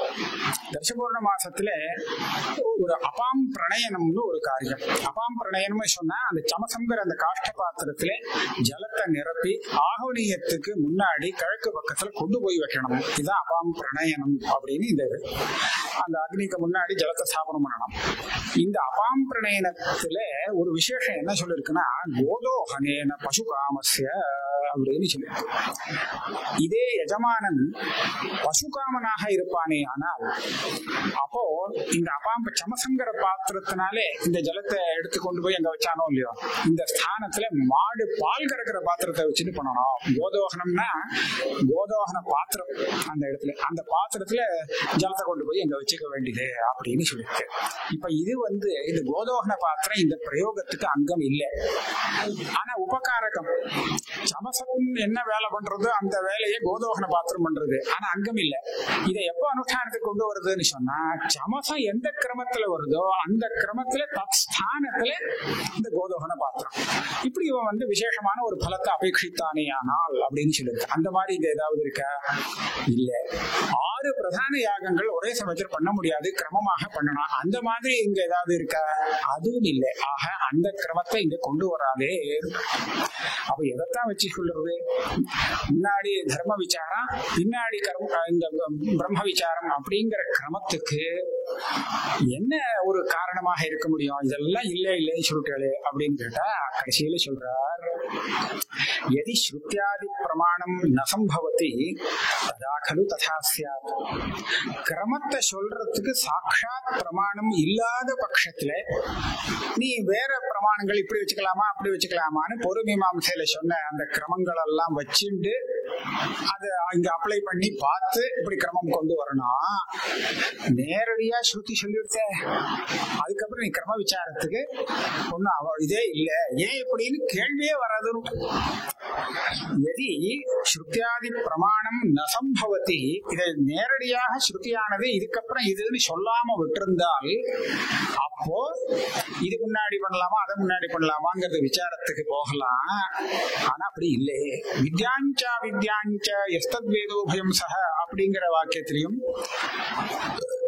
தேனைதி பிரம்மவித் புண்ணியகிருச்ச சத்தேன லப்யஸ்ச தபசா ஹேஷ ஆத்மா சம்யக்ஞானேன பிரம்மச்சரியேன நித்யம் இத்யாதிகா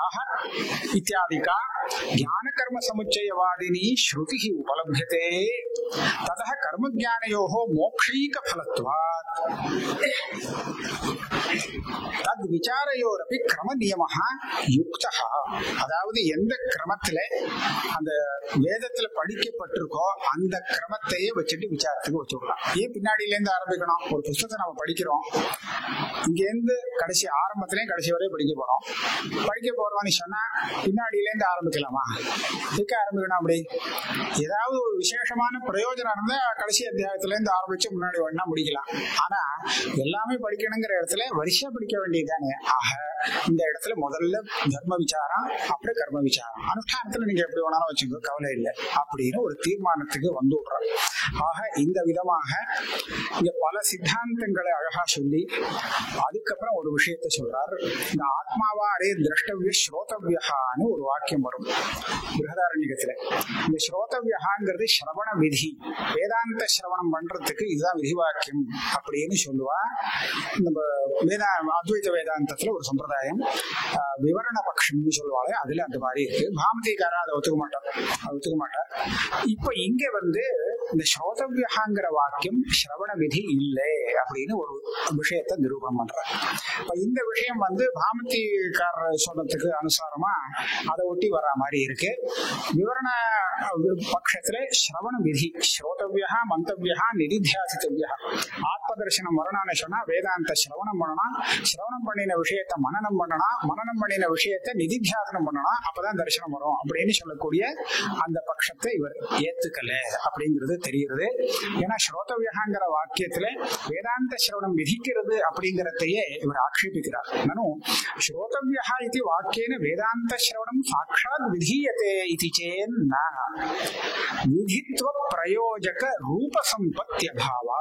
இந்த ஸ்ரோதவியகாங்கிற வாக்கியத்தை விதின்னு சொல்றதுக்கு அங்க என்ன யோகியத்தை வேணுமோ அந்த யோகியத்தை இங்க இல்லைன்னு. ஏன்னு கேட்டா விதி அபூர்வ விதி, நியம விதி, பரிசங்கியா விதி. இந்த 3 விதியில ஏதாவது ஒரு விதியா சொல்லணும். இது அபூர்வ விதின்னு சொல்ல முடியாது, ஏன்னா இந்த விஷயம் பிராப்தமாக இருக்கு. அதே சமயத்துல நியம விதியும் சொல்றதுக்கு இல்ல, வேற வழி இல்ல. அதாவது விகல்பமாக இப்படியும் பண்ணலாம் அப்படியும் பண்ணலாங்கிற மாதிரி இருந்தா இதுதான் பண்ணலாம் நியம விதி வரலாம். பரிசங்கியா விதி இல்ல, 3 விதியும் நிராகரணம் பண்ணி ஆக இது விதியே இல்லை. அதனால இந்த ஒரு விஷயத்தை அவர் இங்க நிரூபணம் பண்ணியிருக்கார். அதனால வேதாந்த சிரவண விதியை அடிப்படையாக கொண்டு இந்த சாஸ்திரம் வருதுங்கிற அந்த சித்தாந்தத்தை இவர் ஏத்துக்கல அப்படிங்கிறது தெரிகிறது.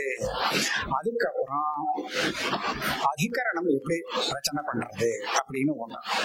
அதிகரணம் அப்படின்னு சொன்னா நமக்கு ஒரு விஷயம், அதுக்கப்புறம் சந்தேகம், அதுல பூர்வபக்ஷம், அடுத்தது சித்தாந்தம். இந்த இடத்துல ஸ்ரீகண்ட பாஷ்யத்துல சித்தாந்த நிர்ணய அப்படின்னு பதம் போட்டிருக்கா, வேற எங்கேயுமே கிடைக்காது. மற்ற இடத்துல சித்தாந்தம் அப்படின்னு சொல்லிடுவா. அப்புறம் சங்கத்தி, இதுதான் பஞ்சாங்கம்.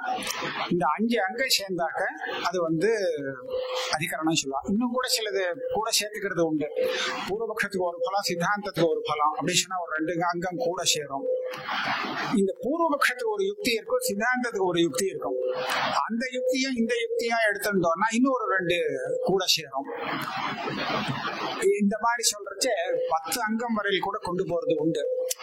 இந்த 5 அங்கம்னு சொன்னா 5 இப்படித்தான்னு ஒண்ணு இது இல்ல, எல்லாமே வேண்டியதான். பூர்வபக்ஷ யுக்தி எல்லாம் இல்லாம இவ என்னத்தை சொல்ல முடியும்? ஆக கடைசியில இது எல்லாமே தேவையானதுதான். ஆனா அதிகரணத்துக்கு அவயவமாக கிரகிக்கும் போது 5 போரும்னு சில பேர் சொல்றா, சில பேர் 6 போரும்னு சொல்றா, சில பேர் 10 வேணும்னு சொல்றா. எல்லாமே எல்லாருக்கும் வேண்டியதுதாங்கிறதுல சந்தேகம் இல்லை. அந்த சித்தாந்த நிர்ணயன்னு ஒரு பதம் போட்டிருக்கு. வெறும் சித்தாந்தம்னு சொன்னா போதுமே, இருக்கா சித்தாந்த நிர்ணயன்னு போட்டாரா அப்படின்னு கேட்டா அப்படி தீட்சிதர் அதுக்கு ஒரு விசேஷமான அர்த்தம் சொல்றார். ஒண்ணு சொல்றார், இந்த பூர்வபக்ஷம் பல இடத்துல நிர்ணயமாக இருக்கணுங்கிறது அவசியம் இல்லை, ஆனா சித்தாந்த நிர்ணயமா தான் இருக்கணுங்கிறதுக்காக அப்படி போட்டிருக்காரு. அப்படி பல அதிகரணங்கள்ல இப்படி வச்சுக்கலாமா அப்படி வச்சுக்கலாமா அப்படின்னு சந்தேகம் வரைச்ச, இப்படியாவது வச்சுக்கலாம் அப்படியாவது வச்சுக்கலாம்னு கூட ஒரு பூர்வபக்ஷம் பண்ணலாம். இதுதான் அநிர்ணயேன பூர்வபக்ஷான்னு சொல்லுவாங்க. இந்த ரெண்டுல இதுதான் அப்படின்னு ஒரு தீர்மானம் பண்ணாமல் இப்படியாவது இருக்கலாம் அப்படியாவது இருக்கலாம் அப்படின்னு சொல்லி ஒரு பூர்வபக்ஷம் பண்ணினா இது அநிர்ணயேன பூர்வபக்ஷான்னு சொல்லுவாங்க. இந்த மாதிரி பூர்வபக்ஷம் கூட சாஸ்திரத்துல பண்றது உண்டு. அதுக்கப்புறம் சித்தாந்தி சொல்லும் போது இல்ல அப்படி அநிர்ணயம் கிடையாது, இப்படித்தான் அப்படின்னு இதமித்தம்னு நிர்ணயம் பண்றது அதுதான் சித்தாந்தம். சித்தாந்தத்துல அநிர்ணயேன சித்தாந்தம்ங்கிறது கிடையாது. பல இடத்துல இப்போ பூர்வமீமாம்சையிலையும் இந்த மாதிரி இது உண்டு, பல இடத்துல உண்டு, உத்தர மீமாம்சையிலையும் உண்டு. இங்க 3வது அத்தியாயத்துல ஒரு நாத்திகிரேண விசேஷா அப்படின்னு ஒரு அதிகரணம் வரும். நாத்திகிரேண அந்த அதிகரணத்துல என்ன பூர்வபக்ஷம் பண்ணுவான்னா, சொர்க்கலோகத்துக்கு போய் அங்கெல்லாம் முடிச்சுட்டு கடைசியில கீழே இறங்கி வரைச்ச அந்த பூமியில வர காலத்துல அவளுக்கு எவ்வளவு நேரம் பிடிக்கும், எவ்வளவு காலம் பிடிக்கும், அப்படி சீக்கிரமாவே வந்துருவாளா இல்ல மெதுவா தான் வருவாளா அப்படின்னு ஏதாவது நியமம் உண்டான்னு ஒரு விசாரம். இந்த விசாரம் ஏன் வருதுன்னு கேட்டா, பூமியில சேர்ந்ததுக்கு அப்புறம் அந்த விரீகியவாதிகள்ல அவ இருக்கும் போது அது ரொம்ப நேரம் ஆகும்னு சொல்லியிருக்கு. அதனால அதுக்கு முன்னாடி ஒண்ணும் சொல்லல. அப்ப அங்கேருந்து இறங்கி வரைச்ச ரொம்ப காலம் ஆகுமா இல்ல சீக்கிரமா வந்துருவாளா, ரொம்ப தூரம் இருக்கே அங்கே வரதுக்கு நேரம் ஆகுமான்னு கேட்டா அது ஒண்ணும் சொல்ல முடியாது. சில பேருக்கு நாழி ஆகலாம், சில பேர் சீக்கிரமா வந்துவிடலாம், இது ஒண்ணும் தீர்மானம் பண்ண முடியாது அப்படின்னு ஒரு பூர்வபக்ஷம். சித்தாந்தி என்ன சொல்றான்னு அப்படிலாம் இல்ல.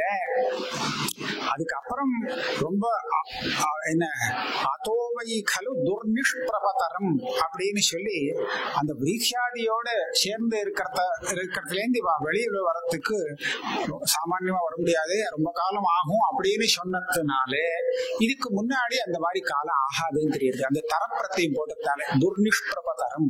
ஆக இதை வச்சு தீர்மானம் பண்ணுவா, அதெல்லாம் சீக்கிரமாவே வந்துருவா, எவ்வளவு தூரமா இருந்தாலும் அங்கே நீங்க வரத்துக்கு ரொம்ப லேட் ஆகாது அப்படிங்கறது தீர்மானம் பண்றா. ஆனா பூர்வபக்ஷம் எப்படி?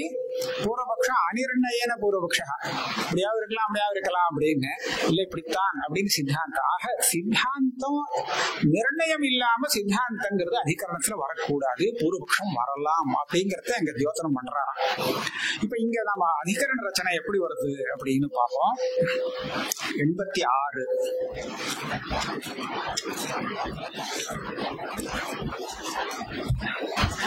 இங்க வாக்கியத்தை வாக்கியமும் வேறையா எடுத்திருக்கார். பரீட்ச லோகான் கர்மச்சிதான் பிராமணா நிர்வேதமாயாத் நாஸ்தி அகிருத கிருத்தேன தத் விஜானார்த்தம் சஹ குருமே வாபிகச்சேத் சமிப்பாணி ஸ்ரோத்ரியம் பிரம்மனிஷ்டம் இத்தியாதி வாக்கியம் விஷயா. வேற எங்கேயும் இந்த வாக்கியத்தை விஷயமா எடுத்துக்கல. அவ ஸ்ரோதவியகாங்கிற வாக்கியத்தை விஷயமாக எடுத்துட்டு இருக்கா. வேற சில இடத்துல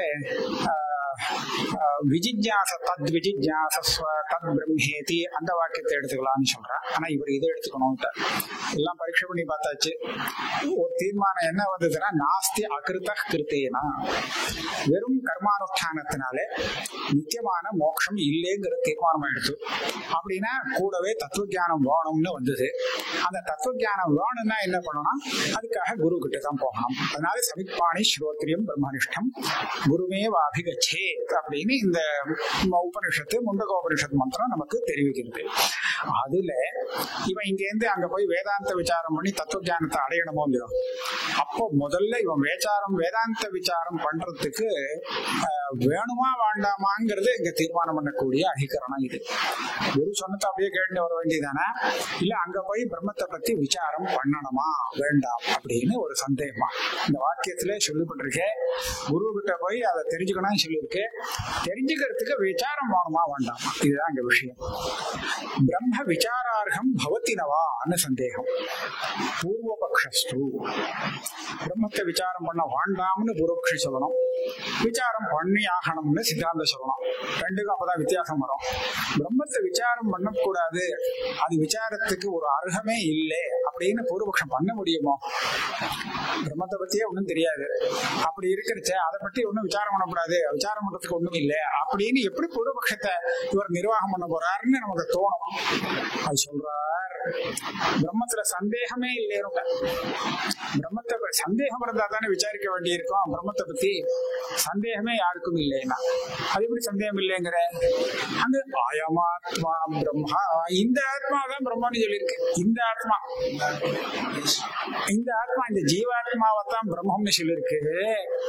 ஜீவாத்மாவை பத்தி ஏதாவது சந்தேகம் இருக்கா இல்லையான்னு நான் தான் நல்லா தெரியறது எனக்கு அப்படின்னு எல்லாருமே சொல்றாளோ இல்லையோ. ஆகையால இதை பத்தி விசாரிச்சு பிரயோஜனம் இல்லை, இதுல சந்தேகமும் இல்லை, இதை தெரிஞ்சுட்டு அவ அபீஷ்டமான மோட்ச பிரயோஜனமும் இல்லை, ரெண்டும் இல்லை. அதனால இதை விசாரிக்க வேண்டிய அவசியம் இல்லை. இதுதான் பிரம்மா, இந்த ஆத்மாவை தானே பிரம்மம்னு சொல்லியிருக்கு அப்படின்னு சொல்லி பூர்வபக்ஷத்தை கொண்டு போறார். அப்ப அதுக்கு என்ன பதில் சொல்றார்? இதுதான் பூர்வபக்ஷத்துடைய சாரம். பூர்வபக்ஷத்துடைய சாரத்தை சொல்லிட்டு அயம் அப்படின்னு ஒண்ணு இருக்கோம் இல்லையோ, அயம்னு நாம என்ன சொல்றோம், ரொம்ப பக்கத்துல இருக்கிறத அயம்னு சொல்லுவோம். அயம்னு சொன்னா இந்த ஆத்மான்னு சொன்னா அங்க எல்லா இடத்துலயும் இருக்கக்கூடிய ஆத்மான்னு இல்லையா, ரொம்ப பரிச்சின்னமாக அது தெரியறதா. அயம் இதி பரிச்சின்னஹ கடஹ அவகம்யதே ததஹ பிரம்ம விஷயம் ஞானமபி ந சம்பவதி, தேவையில்லை. இது சின்னதா பிரம்மம்னு இதை சொல்றதுக்கே யோக்கியம் இல்லை, பிரயோஜனமும் ஒன்னும் இந்த ஆத்மாவை தெரிஞ்சுட்டு இல்லை, அதனால இந்த விசாரம் பண்ண வேண்டிய அவசியம் இல்லை அப்படின்னு பூர்வபக்ஷம். சாஸ்திர சித்தாந்தம் என்ன சொல்லணும்? அப்படி இல்லை, சாஸ்திரம் ஆரம்பம். இந்த இடத்துல அயம் ஆத்மாங்கிறது எந்த அர்த்தத்துல கொண்டு வருதுன்னு சொன்னா, நீ நினைச்சு தெரிஞ்சுட்டு இருக்கக்கூடிய ஆத்மஸ்வரூபத்துல இல்லை. இந்த ஆத்மஸ்வரூபம் பிரம்மம்னு அது சொல்லிக் கொடுக்கறதே, அது உனக்கு தெரிஞ்சிருந்தால் அது சொல்லிக் கொடுக்க வேண்டிய அவசியமே இல்லை. அயமாத்மா பிரம்மா அப்படிங்கிறது தெரியறதோ? தெரியவே இல்லை.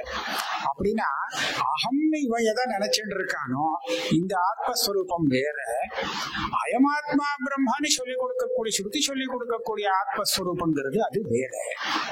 அதனால ஸ்ருதி சொல்லிக் கொடுத்ததுனால பிரம்ம விஷயமான ஞானம் இவனுக்கு ஏற்கனவே கிடையாது.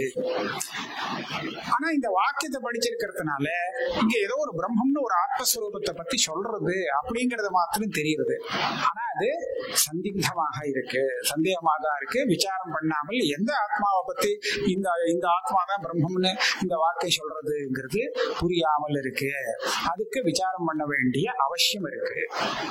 அது மாத்திரம் இல்லை, சர்வதா ஆரம்பணீயம் சாஸ்திரம் பிரம்மணः சந்திக்ததயா விஷயத்துவ சம்பவா தன் நிர்ணயஸ்ய பிரயோஜன சம்பவாச்ச. பிரயோஜனமும் இருக்கு, அதுல சந்தேகமும் இருக்கு. எப்படி சொல்றேன் அப்படின்னு சொன்னா, அயமாத்மா பிரம்ம இத்தியாதி ஸ்ருதிஹி அமுமேவ அகங்காரபத்தம் சம்சாரிடம் பிரம்மேதி அபிதத்தே தத ஏவ சந்தேகா. நாம எதை நான் அப்படின்னு நினைச்சிட்டு இருக்கோமே, இத பிரம்மம்னு சொல்ற மாதிரி இருக்கு, அதுதான் என்னால ஏத்துக்க முடியல, ஆகையால சந்தேகமா இருக்கு. இது எப்படி பிரம்மம்னு சொல்லலாம்? பிரம்ம சப்தத்துக்கு சொல்லக்கூடிய அர்த்தம் எப்படி இருக்குன்னு கேட்டா, ஸ்ருதியில நிரஸ்த சமஸ்த உபப்ளவ கலங்க நிரதிசய ஞானானந்தாதி சக்தி மகிமாதிசயவத்துவம் ஹி பிரம்மத்துவம். அதுல எந்த துக்கமும் இல்லையா? உபப்ளவம்னா சம்சாரத்துல வரக்கூடிய உபதிரவங்கள், இந்த உபதிரவங்கள் ஒண்ணுமே இல்லை. நிரதிசயமான ஞானம், இதுக்கு மேல விஷய அதிகமான ஞானம் இருக்க முடியாது, அப்பேற்பட்ட ஞானம் கொண்டது. நிரதிசயமான ஆனந்தம், நிரதிசயமான சக்தி, நிரதிசயமான மகிமை, இத்தனையும் பிரம்மத்துக்கு உண்டு. இந்த ஆத்மாவுக்கு உண்டா? கிடையவே கிடையாது, யாருமே ஒத்துக்க முடியாது. அதனால இந்த ஆத்மாவை பார்த்து பிரம்மான்னு சொன்னதுனாலதான் எனக்கு சந்தேகமே வந்தது அப்படின்னு சொல்லி, அப்படின்னா இது எந்த ஆத்மாவை பத்தி சொல்றதுன்னு சந்தேகம் வந்துருக்கு. அதே சமயத்துல இந்த ஆத்மஸ்வரூபத்தை தெரிஞ்சின்றால் அதனால வரக்கூடிய பலம் இருக்கே, அந்த பலம் நித்தியமான பலம் வருதுன்னு சொல்லியிருக்கே, அது இந்த சந்திக்தமான ஆத்மஸ்வரூபம் எது அப்படின்னு தீர்மானம் பண்ணினால் அந்த ஸ்ருதி சொன்னபடி நமக்கு வருங்கிறதும் சித்தமாகிறது. ஆகையாலே இந்த சாஸ்திரத்தினாலே தெரிஞ்சுக்க வேண்டிய விஷயம், ஸ்ருதியில விசாரம் பண்றதுக்கு விஷயம் பிரம்மம் இருக்கு. அது தெரிஞ்சுண்டா நிச்சயமாக அதனுடைய பிரயோஜனமும் இருக்கு அப்படிங்கறத ஸ்தாபனம் பண்ணி அதனால இந்த சாஸ்திரம் ஆரம்பிக்க வேண்டியதுதான். அதஹா சமீச்சீனோயம் பிரம்ம விஷய சாஸ்திராரம்ப. இந்த சாஸ்திராரம்பம் அவசியம் பண்ண வேண்டியதுதான். இந்த பிரம்ம மீமாம்சா சாஸ்திரங்கிறது ஆரம்பிக்க வேண்டியதுதான். இதனுடைய பிரயோஜனம் என்ன அப்படின்னு கேட்டா, பிரம்மவித் ஆப்னோதி பரம் அப்படின்னு சொல்லியிருக்கு. பரம் அப்படின்னு சொன்னா ரொம்ப பெரிய உத்தமமானதுன்னு அர்த்தம். உத்தமமானது எது அப்படின்னு கேட்டா, இவன் எதை தெரிஞ்சுட்டானோ அதுதான் உத்தமமானது. இந்த பிரம்மத்தை தெரிஞ்சுட்டானே ஆனால் எல்லாத்தையும் விட உத்தமமானது அந்த பிரம்மஸ்வரூபம் தான். அந்த பிரம்மஸ்வரூபத்தை அடைகிறான். இந்த அர்த்தம் அப்படியே இருக்கு, அப்படியே எடுத்துருக்கா. ஞாத்வா சிவம் சாந்தி மத்தியந்தமேதி. இந்த ஆத்மஸ்வரூபத்தை சிவஸ்வரூபத்தை இவன் தெரிஞ்சுக்கிறானோ, அங்க இது வேற சொல்லியிருக்கு, ததா சிவம் அவிஜ்ஞாய துக்கஸ்யாந்தோ பவிஷ்யதி. யதா சர்மவத் ஆகாசம் வேஷ்டயிஷ்யந்தி மானவாக ததா சிவம் அவிஜ்ஞாய துக்கஸ்யாந்தோ பவிஷ்யதி. இந்த ஆகாசம் எப்படி இருக்கோ இல்லையோ, பெருசா இருக்கு, விரிஞ்சு கிடக்கு. இதை ஒரு பாய் சுருட்டுற மாதிரி ஒருத்த சுருட்டு போகலாம் அப்படிங்கறது நடக்கிற காரியமோ முடியாது இல்லையா? அதே மாதிரி தான் சிவஸ்வரூபத்தை தெரிஞ்சுக்காமலே இவனுக்கு துக்கம் போறது அப்படிங்கிறதும் இதுவும் நடக்காத காரியம். ஆக அந்த சிவ தத்துவத்தை தெரிந்து கொள்ளாமல் இவனுக்கு மோட்சம் வருதுங்கிறது முடியவே முடியாது. எப்படி இந்த ஆகாசத்தை பாய போல சுருட்ட முடியுங்கிறது தவறோ, அதே மாதிரிதான் இதுவும் தவறு, நடக்காத காரியம்.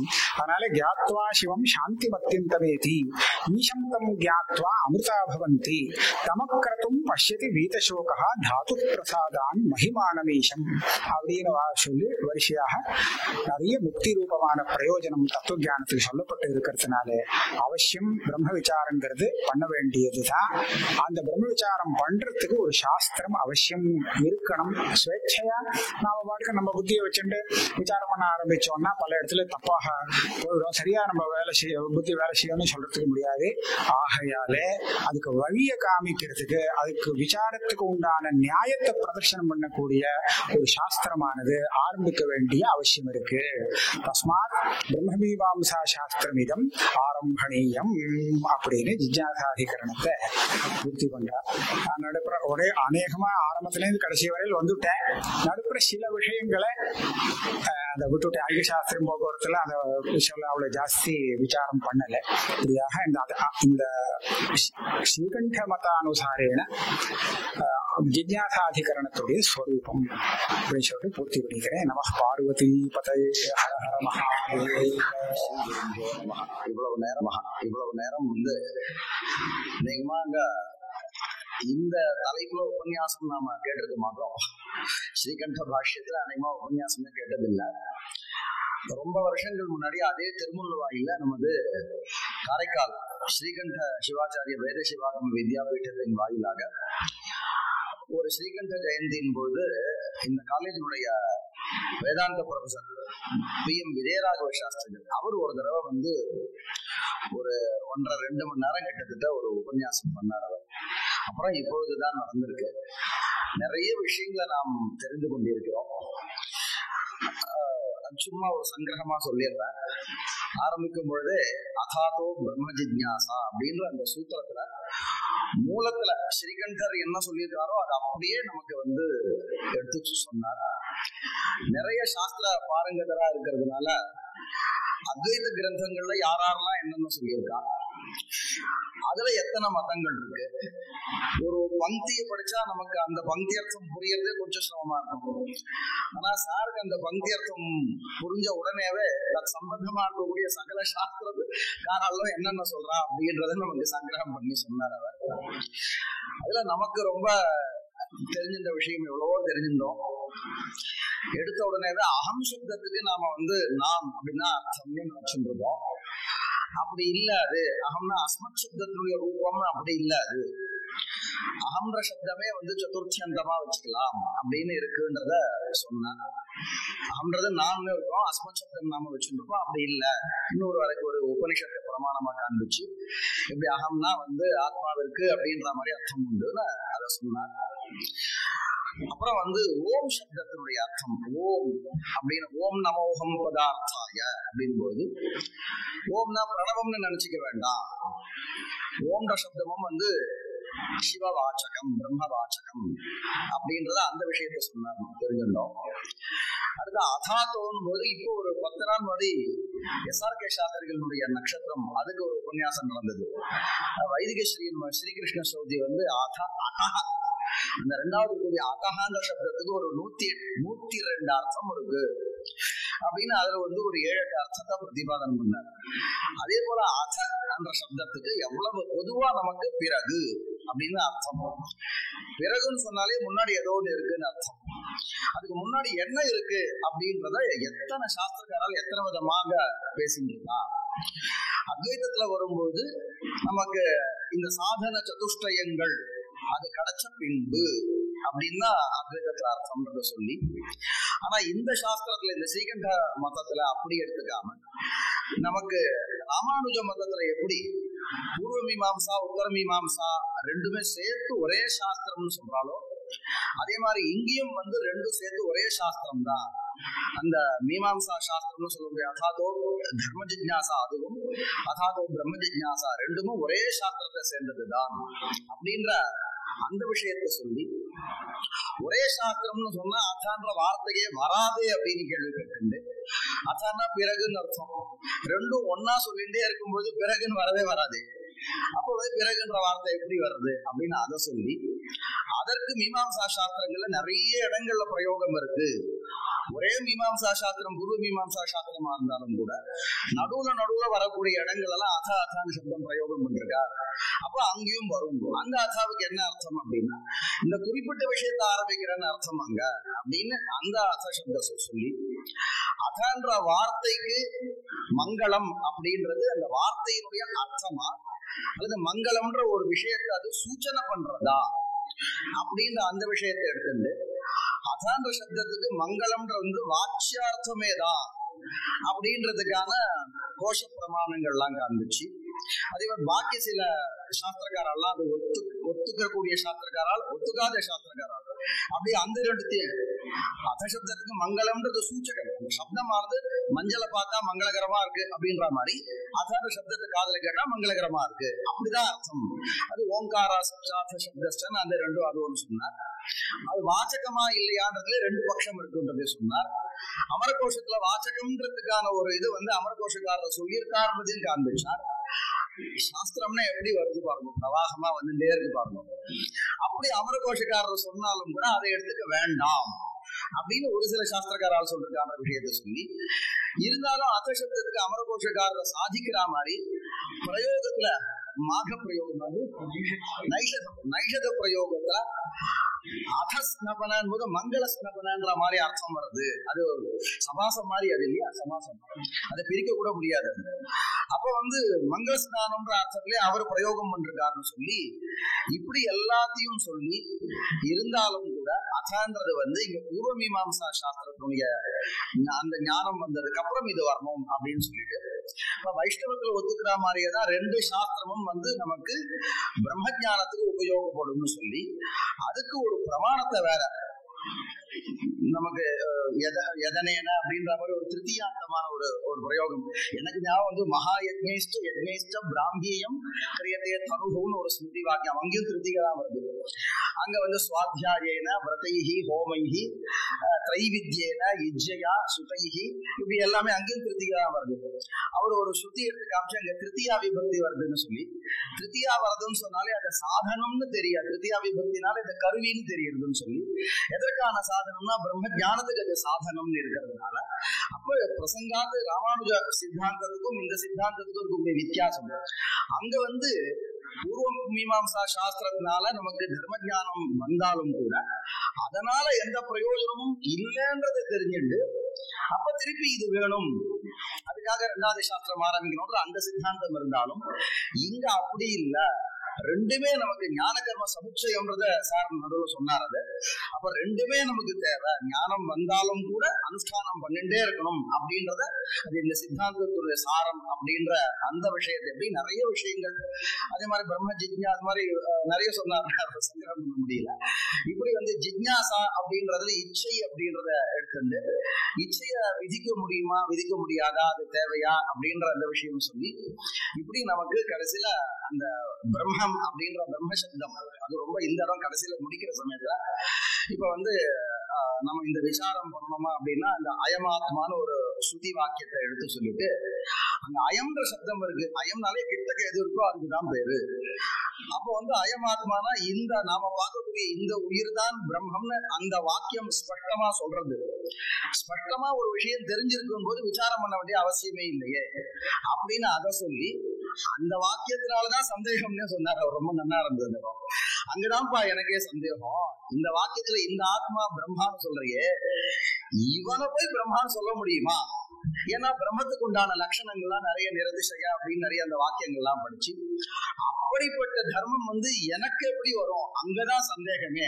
எங்க சந்தேகம் இல்லைன்னு சொல்றோம் அங்கதான் சந்தேகம் அப்படின்னு சொல்லிட்டு அப்ப சாஸ்திரம் ஆரம்பிக்கிறது தேவைதான் அப்படின்றத சொல்லி பிரசங்காத் பாக்கி சாஸ்திரக்காரெல்லாம் என்னென்ன சொல்றா அப்படின்னு நமக்கு சார் இதுக்கே போகல. அதாவது அபய தீட்சிதர் பகிர்ந்து போகவே இல்லை. ஸ்ரீகண்ட பாஷ்யம் மூலமே வச்சது எவ்வளவு நன்னா இருக்குன்றத அவர் சொன்னார். அவரும் அத்வைத சாஸ்திரம் படிக்கும்போது இதெல்லாம் எப்பெல்லாம் பார்க்க வேண்டிய சந்தர்ப்பம் வந்ததுன்றத சொன்னார். இப்படிப்பட்ட ஒரு பெருமை மிக்க ஒரு ஸ்ரீகண்ட பாஷ்யத்தை இன்றைய நாள்ல ஏன் நாங்க பண்ணோம் அப்படின்னா எங்களுடைய ஆச்சாரியர் கோயம்பேடு சபாரத சிவாச்சாரியார் அவருடைய நட்சத்திரம் ஆடி மாசம் ரோஹிணி நட்சத்திரம் இன்றைய தினம்.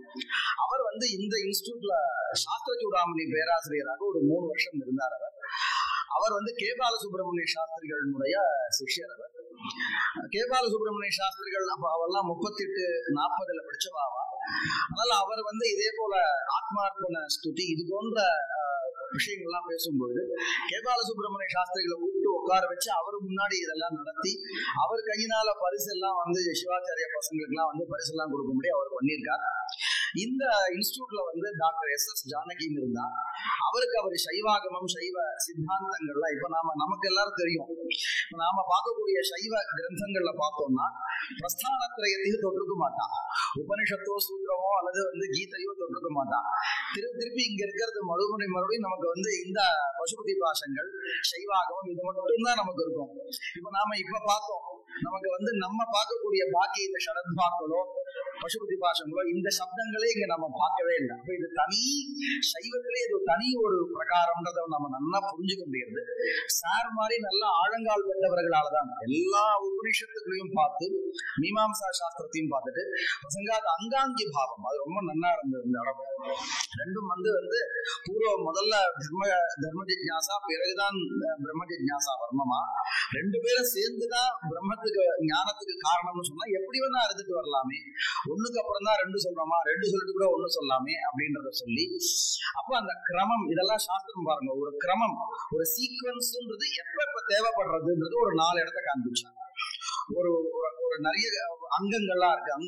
அங்கம் அங்கி இருக்கு அப்படின்னா அந்த சீக்வன்ஸ் இதுக்கப்புறம் தான் இது வரணும் இதுக்கப்புறம் தான் இது வரணும் அப்படின்ற அந்த வரிசை எந்தெந்த இடத்தெல்லாம் தேவைப்படுறது அப்படின்றதுக்கு ஒரு 4 இடத்த காண்பிச்சார் அவர். அதுக்கு மீமாம்சா சாஸ்திரத்துல இருந்தே எடுத்து இந்த தர்ஷ பூர்ணமாசம் அதே மாதிரி இந்த ஜல ஆணையம் சொன்னார் பாருங்க, இதெல்லாம் அந்த சமசத்துல கொண்டு வர இதெல்லாம் உதாரணமா சொன்னார். இப்படி எப்படி சொல்ல முடியும்னா அநேக சாஸ்திரங்கள்ல நமக்கு பரிச்சயம் இருந்தாதான் இது மாதிரி சொல்ல முடியும். அநேக உபனிஷத் ஞானம் இருந்தாதான் சொல்ல முடியும். இவர் எப்படி வந்தாரோ அதே மாதிரி கே பாலசுப்ரமணிய சாஸ்திரிகள்ட்ட ஒரு பழக்கம் இருந்தது. நமது சபார்த்தன சிவாச்சாரியன் ஆச்சாரியருக்கு அவரு ஞாபகமாக இங்க டாக்டர் எஸ் எஸ் ஜானகிக்கு அவர் சைவ சித்தாந்தம்லாம் சொல்லி தந்து அவர் காலத்துல ஃபாரின்ல இருந்து நிறைய ஃபாரினர்ஸ் எல்லாம் அவர் பீரியட்ல டாக்டர் எஸ் எஸ் ஜானகிட்ட படிக்க வருவார், இவர் பாடம் எடுப்பார். அப்படி நிறைய எடுத்திருக்கார். அவர் அவருடைய ஞாபகமாக இந்த அறக்கட்டளை அமைக்கப்பட்டு இன்றைய தினம் இந்த சார் வாயிலாக ஒரு பிள்ளையார் சொல்லி மாதிரி நம்ம ஆரம்பிச்சிருக்கோம். இன்னும் நிறைய இந்த அறக்கட்டளை எல்லாம் அமைக்கப்பட்டு இது போன்ற முக்கியமாக நாம இந்த சிவஞான போதம் இதெல்லாம் கொஞ்சம் நிர்வாகம் பண்ணிடலாம். ஆனா இந்த கிரந்தத்தை நிர்வாகம்ன்றது ரொம்ப சிரமமா இருக்கும். அதனால இது போன்ற உபன்யாசங்கள் நிறைய நடக்க வேண்டும். சார் முடிஞ்ச போதெல்லாம் இந்த உபன்யாசங்கள் செய்து கொடுக்க வேண்டும் அப்படின்ற ஒரு ரொம்ப அருமையாக பிராமணிகராக இருந்து கொண்டு இவாள்லாம் எப்படி சொல்றான்றது அந்த விசேஷம் நமக்கு கிடைக்கிறது ரொம்ப கஷ்டம். இவா இப்படி சொல்றா, அவ அப்படி சொல்றா அப்படின்னு தெரிஞ்சுக்கிறது. சொல்லும் போது போற போக்குல எல்லாத்தையும் ஒரு கலந்து அடிச்சுட்டு போயிடுவான். அப்படி இல்லாம சார் இந்த ஸ்பஷ்டமா நமக்கு பிரதிபாதனம் பண்ணி அனுகிரகம் பண்ணதுக்காக அநேக நமஸ்காரங்களோடு கூட தன்யவாதங்களை தெரிவித்துக் கொண்டு அனைவரின் சார்பாக இந்த சின்ன ஒரு மரியாதையை செய்து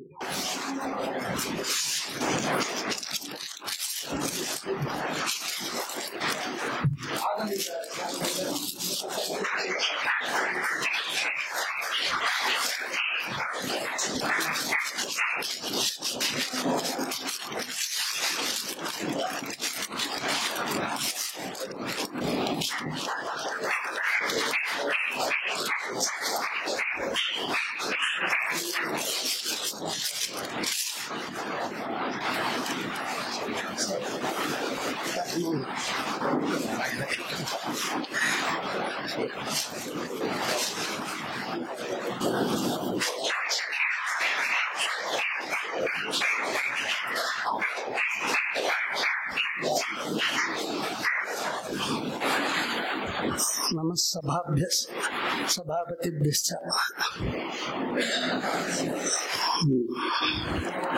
शिवं शिवां शिवसुतो शिवभक्तान् शिवादिमान् अस्मदाचार्य पर्यन्तान् गुरुवर्यान् नतोऽस्म्यहम्. சுதினஞ்சமே என்ற ஸ்ருதி வாக்கியத்துக்கிணங்க இந்த நன்னாளிலே மிகச் சிறப்பாக இந்த பரிஷத்தில் அத்தியக்ஷ பதமாக இருந்து மிகச் சிறப்பான அத்தியக்ஷ பிரவச்சனத்தை செய்த மகாமகோபாத்தியாயா ஸ்ரீ மணிதிராவிட அவர்களுடைய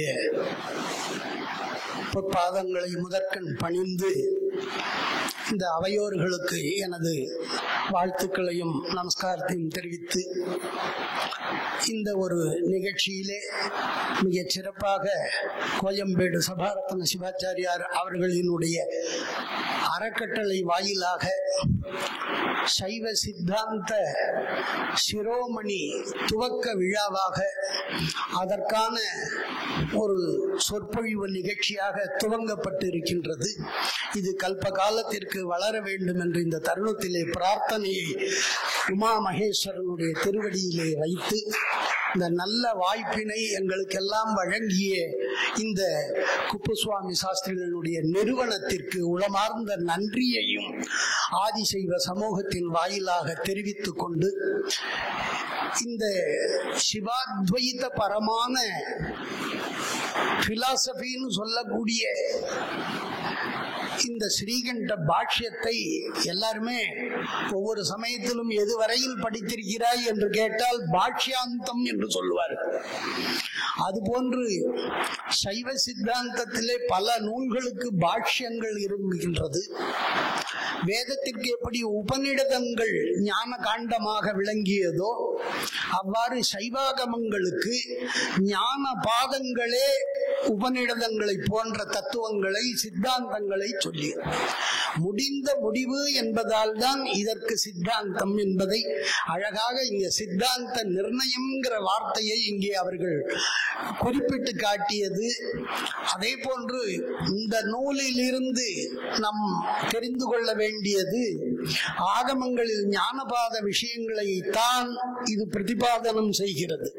ஆனால் பிரதிபாதன சைலி மீமாம்சக வேதாந்த சைலியிலே அந்த விசார பாதையிலே நம்ம ஞானத்தை மறைமுகமாக எடுத்து காட்டி அதை நிச்சயிக்கக்கூடிய ஒரு ஆற்றலை இது போன்றதான பாஷ்ய நூல் படித்தால்தான் நாம் பேச முடியும் என்பதை இதிலிருந்து நமக்கு தெரியப்படுத்துகிறது. அதாவது இந்த பிரம்ம ஜிக்ஞாசா பிரம்மம்னா என்னன்னா அதான ஒவ்வொரு படலத்துக்கும் அதாத சம்பிரவக்ஷாமின்னு தான் ஒவ்வொரு ஆகம படலும் ஆரம்பிக்கும். இந்த அதாத சம்பிரவக்ஷாமி அர்ச்சனாங்க விதிக்கிரமம் கணேசா ஸ்தாபனம் இப்படி எல்லாம் பிரகரணத்துக்கும் அதான்னு பரமேஸ்வரன் வாக்கியம். ஆகமங்கள் எல்லாம் மகேஸ்வர சூத்திரம், அது பிரம்ம சூத்திரங்கள் தான் ஆகமங்கள் எல்லாம். இந்த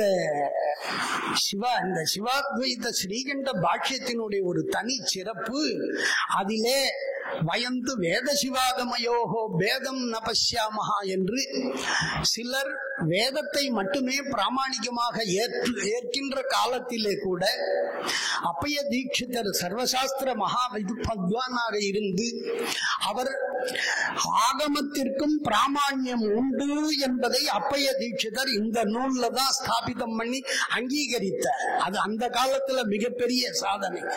அதுபோன்று சப்த பிராமாண்யமாக சுவாமியினுடைய ஆகமங்களும் ஸ்ருதி என்று பெயர், அதற்கும் பிரமாணம் என்பதை இங்கு சொன்னார். இந்த ஆத்ம ஞானம், இந்த அயமாத்மாங்கிறதெல்லாம் அதிகமாக வேத சான்றுகள், உபனிஷத சான்றுகள் இவற்றையெல்லாம் வைத்து மீமாம்சா சைலி அவர்கள் முன்னரே மிக அழகாக சொன்னார்கள். கிட்டத்தட்ட 2 மீமாம்சத்தையும் இதை படிச்சாலே மீமாம்சம் புரிஞ்சிடும்.